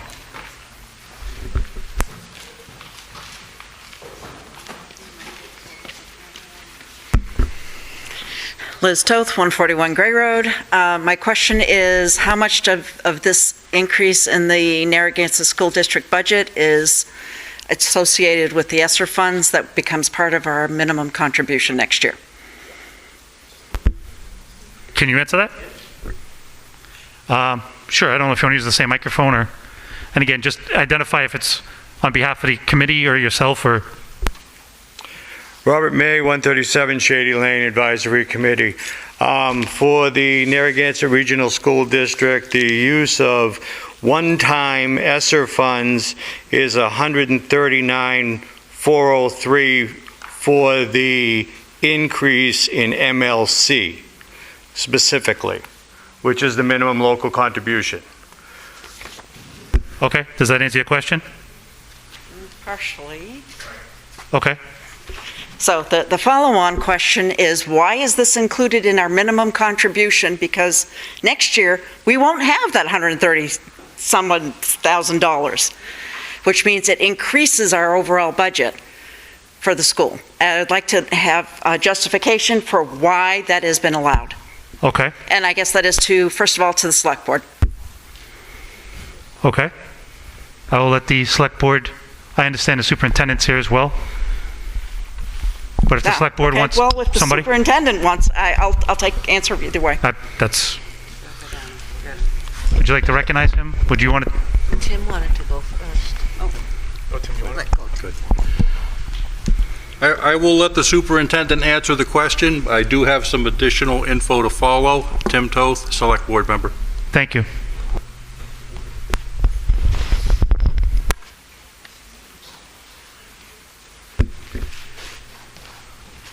Chris, if you could just introduce yourself, please. Chris Cassavant, Superintendent of Schools, and the question was why, I believe. Why? Monty Tech Right. included it as part of their budget, and you added it on top of. Well, the $133,000 to offset the MLC was voted by the Select Board.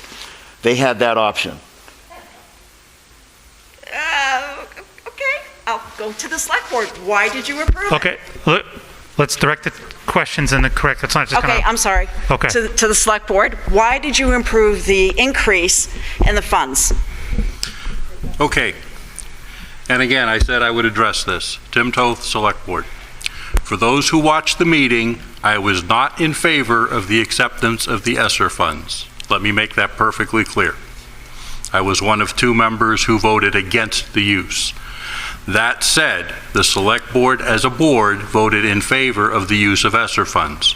Unless this board approved that, the school could not move forward with it. It was a catch-22 situation. It became a bit of a nightmare. In our town financial management policies, it specifically says we do not use one-time funds to work the budget. Violation of the policy. U.S. Department of Education, ESSER 1. Multiple documents here, about 60 pages worth. Yes, I did review them all.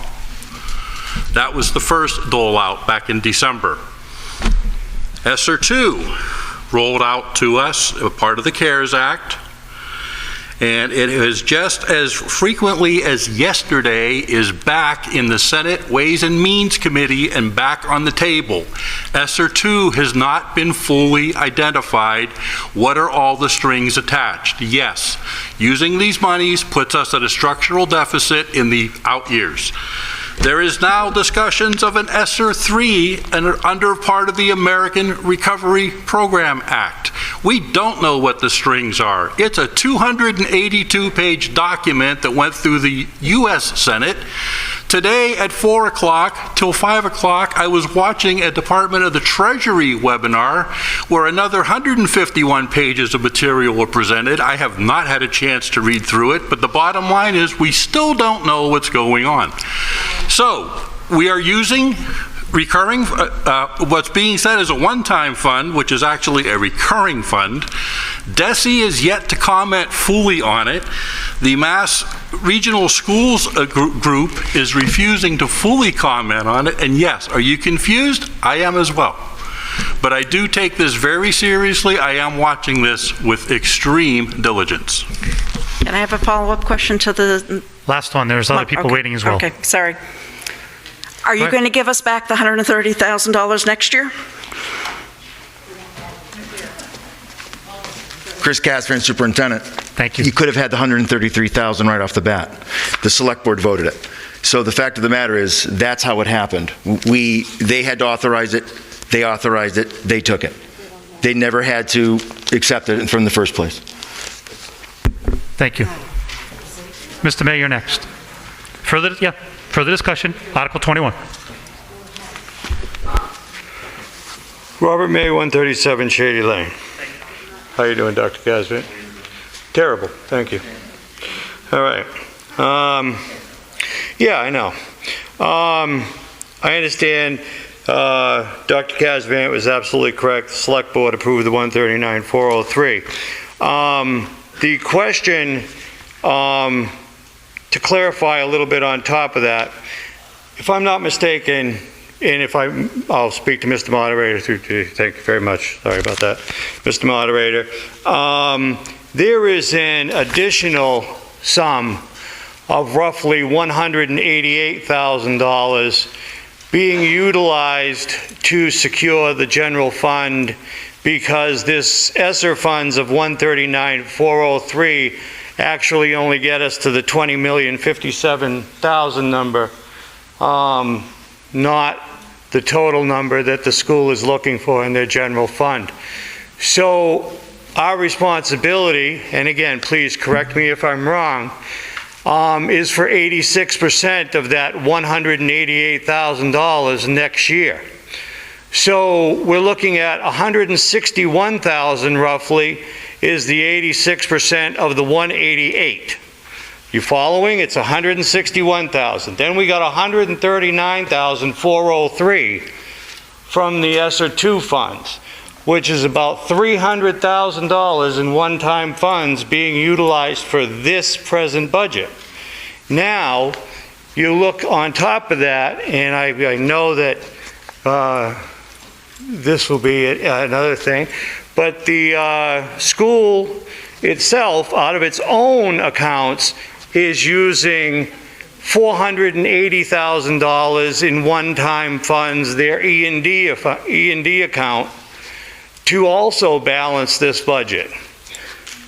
After you get all these one-time funds and non-recurring revenues back in play, you can see that there's about $800,000 or so in this particular school budget that's one-time funds that aren't recurring, but we're on the hook for. We have $267,000 in new growth this year. The school's budget with the ESSER funds went up $223. Without them, it's up $327 just for our portion. So we are not in good shape relating to the school, because the school's budget has gone up significantly more than the town's new growth. And right now we're experiencing exceptional new growth. So I don't see how we're going to come out of this. And if we just keep letting it roll, we're in trouble. We're in trouble. The state's not helping, and don't get me wrong, I'm not blaming the school. I am not. Because they have criteria. They're a $20 million institution, and they have expenses. And by going up, they go up, let's say 1% on their expenses. All right? We're a $10 million entity here. That's 2% of our budget. You know, the numbers kill us. I will gladly step back.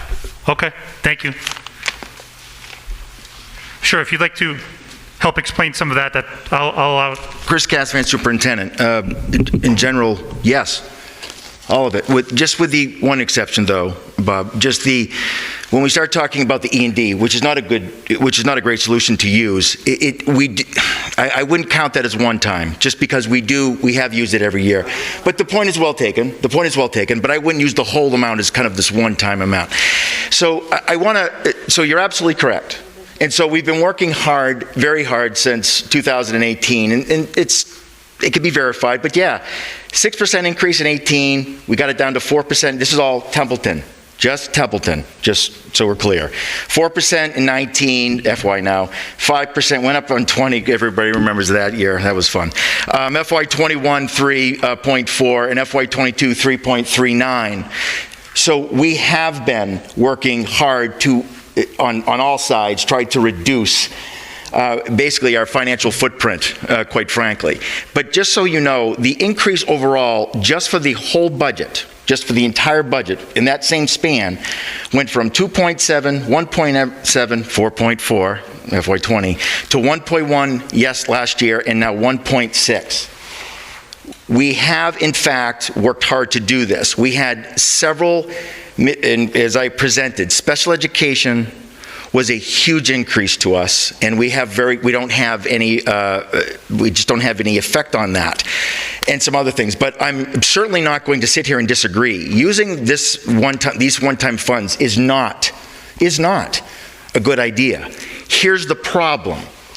They are putting, the state is putting these requirements on us that we must do.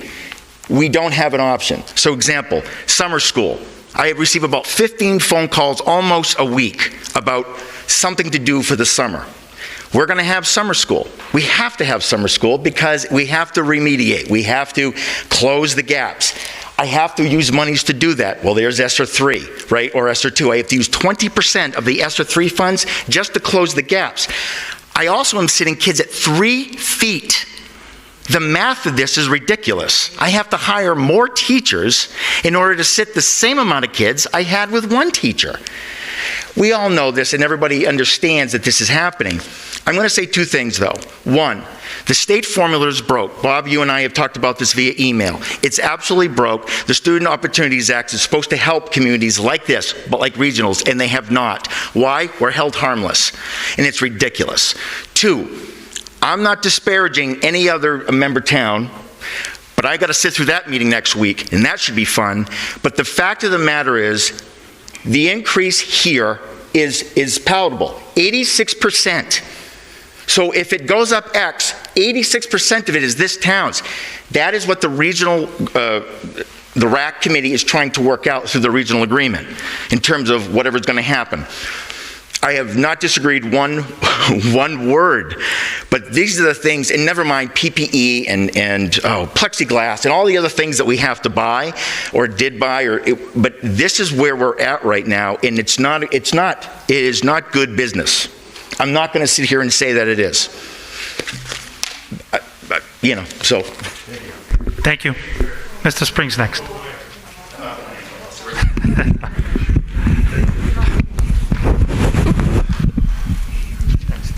Wilfred Spring, 185 Hubbardston Road, Templeton, also advisory. Just a question, and I'm not sure if the superintendent can answer this, is that right now we have a school that's in the district. They have a committee that's looking to open up their Phillipston Elementary School and talking about pulling all the students out of Templeton Center. That's going to have an impact, and I'm just trying to take it into seeing what that's going to be, and I'm going to ask the superintendent to take it into giving his cut as to what Templeton, not the district, what effect will it have on Templeton monetarily as well as in the school, if you would, please. Thank you. I'll allow it. Yes, you can answer the question as long as it relates to this article. Yeah. Sure. Thank you. Chris Cassidy, Superintendent of Schools. So, to keep it short, the impact, if they were to somehow become their own district, I guess, I think that's what you're saying, it just can't be arbitrarily moved back. We made that decision, so they are where they are. Then if in some way they became a district and they wanted to move their students back, then okay. I guess the impact of that is, depending on what their school size would be, we only have 163 Phillipston, please don't quote me on that, I'd have to double check that, but the fact of the matter is that, the impact would be, well, we'd lose $12,342, whatever the foundational rate is, but any child who would stay, we'd receive school choice for. And so I don't think it works that easily. To be very candid, it's not like you can say you have to come back. I mean, parents have choices. So I don't know how to answer that without the actual, ramification. Sure. You have a follow-up? Sure. Yep, go ahead. My other comment is because they're looking to do that. Yeah. That's the same model that Peters has within the district with Orange. Right. They have their own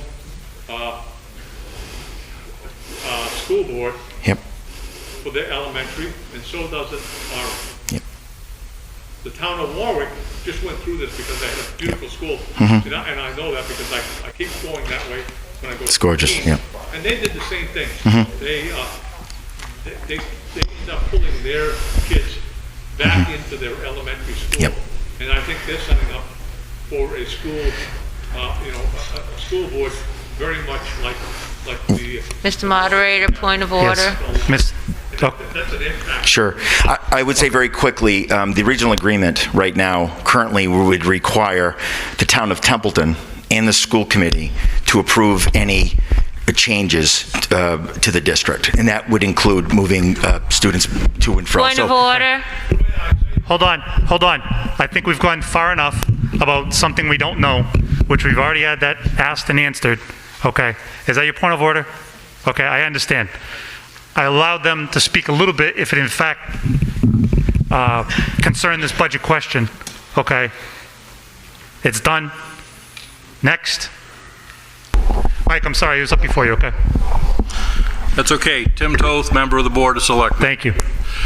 To Dr. Cassavant's point, and I pointed it out, under the initial CARES funding and the initial ESSER, the Emergency Relief to Elementary, Secondary Schools Emergency Relief Fund. This was released before October of last year.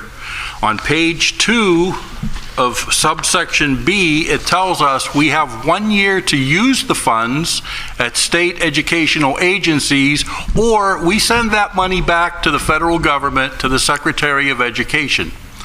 Much as the advisory committee has had split decisions what they're doing, and I said it before, I will emphasize it again, I was not in favor of the ESSER funds, but at the end of the day, I understand the need to expend them. Thank you. Further discussion, Article 21. Mike Dixon, 465 Patriots Road. I get confused. I'm looking at the recommendations of the advisory board, and I keep seeing majority in favor, but I don't hear any of the people who are in favor talking. I only hear the people who are not in favor talking. So are these votes not legitimate, or no? We can't force anybody to take the microphone, so okay. If you have a question, that's one thing. Mr. Moderator, through you, could we ask the advisory chairman, I only hear negative views. What I'll do is I'll say the same thing as we did on the previous articles. I'll refer to the chairman, and if he chooses to speak or have one of his members speak, but we're not forcing anybody to, everybody has the same opportunity to use a microphone. I have no problem answering Mr. Dixon's questions. The votes were taken as they were presented, as the articles were. A lot of the members that voted in favor, I know including myself, would have felt that they had received enough information through the various plannings. Sometimes the people that are against an article have more questions, so they've asked their questions on the article. At least I was satisfied with the explanations I've got in the various presentations, okay. So that would be my vote would have been in the affirmative. All right, thank you very much. Okay, further discussion, Article 21. ESSER funds, the ones that I knew about at the time, are one-time funds. The school historically takes more than their share of the 2.5% that the town is allowed to raise. So we were going to do okay until they got this extra money. Now, if the town gets extra money, that would help a lot, but we're not going to. And that doesn't matter anyway, because one-time money, you can't base a budget on it because it's not sustainable. You remember that word, sustainable? So now that they got that money, we're going to be screwed. There's no other way to put it, because we always are. So this wonderful feel you have, how we got lots of money in free cash, you better take a good look at it and pray to God that we don't end up in trouble, because it's going to be gone as fast as it came. You cannot base a budget on one-time money. If they would say to us, we're not going to add that extra money into your assessment next year, then maybe we could live with it. That wouldn't be bad at all. Beverly? Hi, hey, hi, can you identify yourself? Right, you are. My question, Beverly, my question to you is, are you talking on behalf of the board, representing the board? You're representing you as a resident? Okay, thank you. Just wanted to clarify that. Further discussion? Sure, Article 21. Mary Curtis, 383 Patriots Road. I make a motion, we move the question. Okay. Motion to move the question, second. What you're voting on is moving the question. All in favor of moving the question signify by saying yes? Yes. Opposed? Okay, so that's unanimous and it passed at 9:49.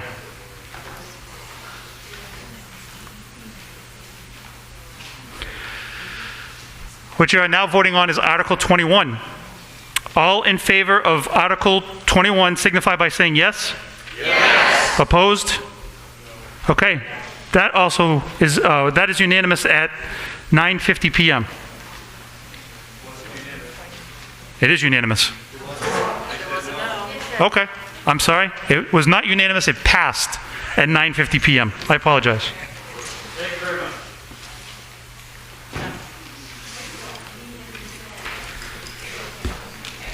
Article 22.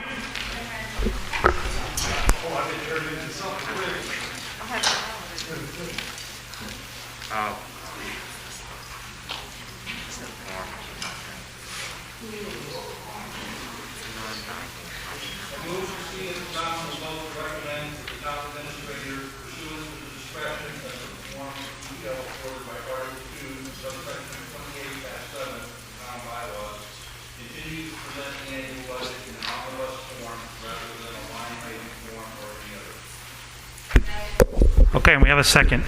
Advisory Committee. On Article 22, the Advisory Board voted 5 in favor, 1 opposed, and 1 abstained to make no recommendation on this article. Discussion on Article 22. Further discussion, Article 22. All in favor of Article 22 signify by saying yes? Yes. Opposed? No. Article 22 passed at 9:51 p.m.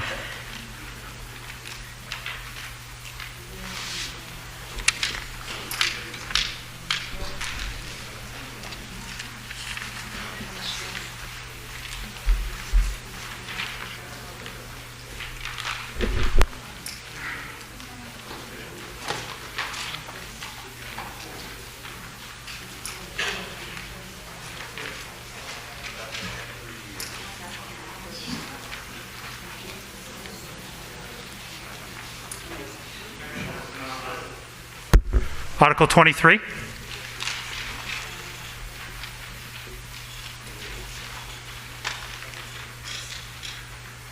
Article 23.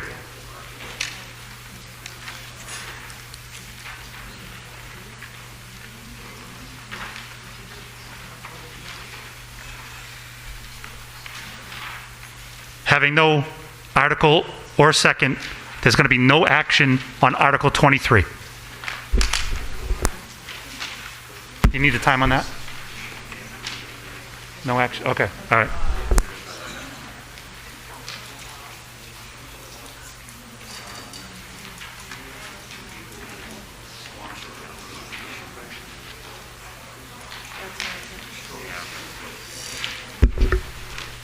Article 24.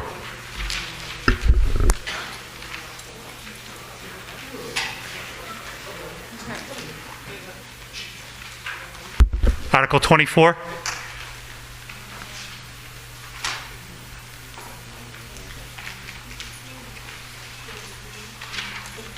Okay, there's no article that's been presented. There's not a second. We will not take any action on Article 24. I'll entertain a motion to dissolve the meeting.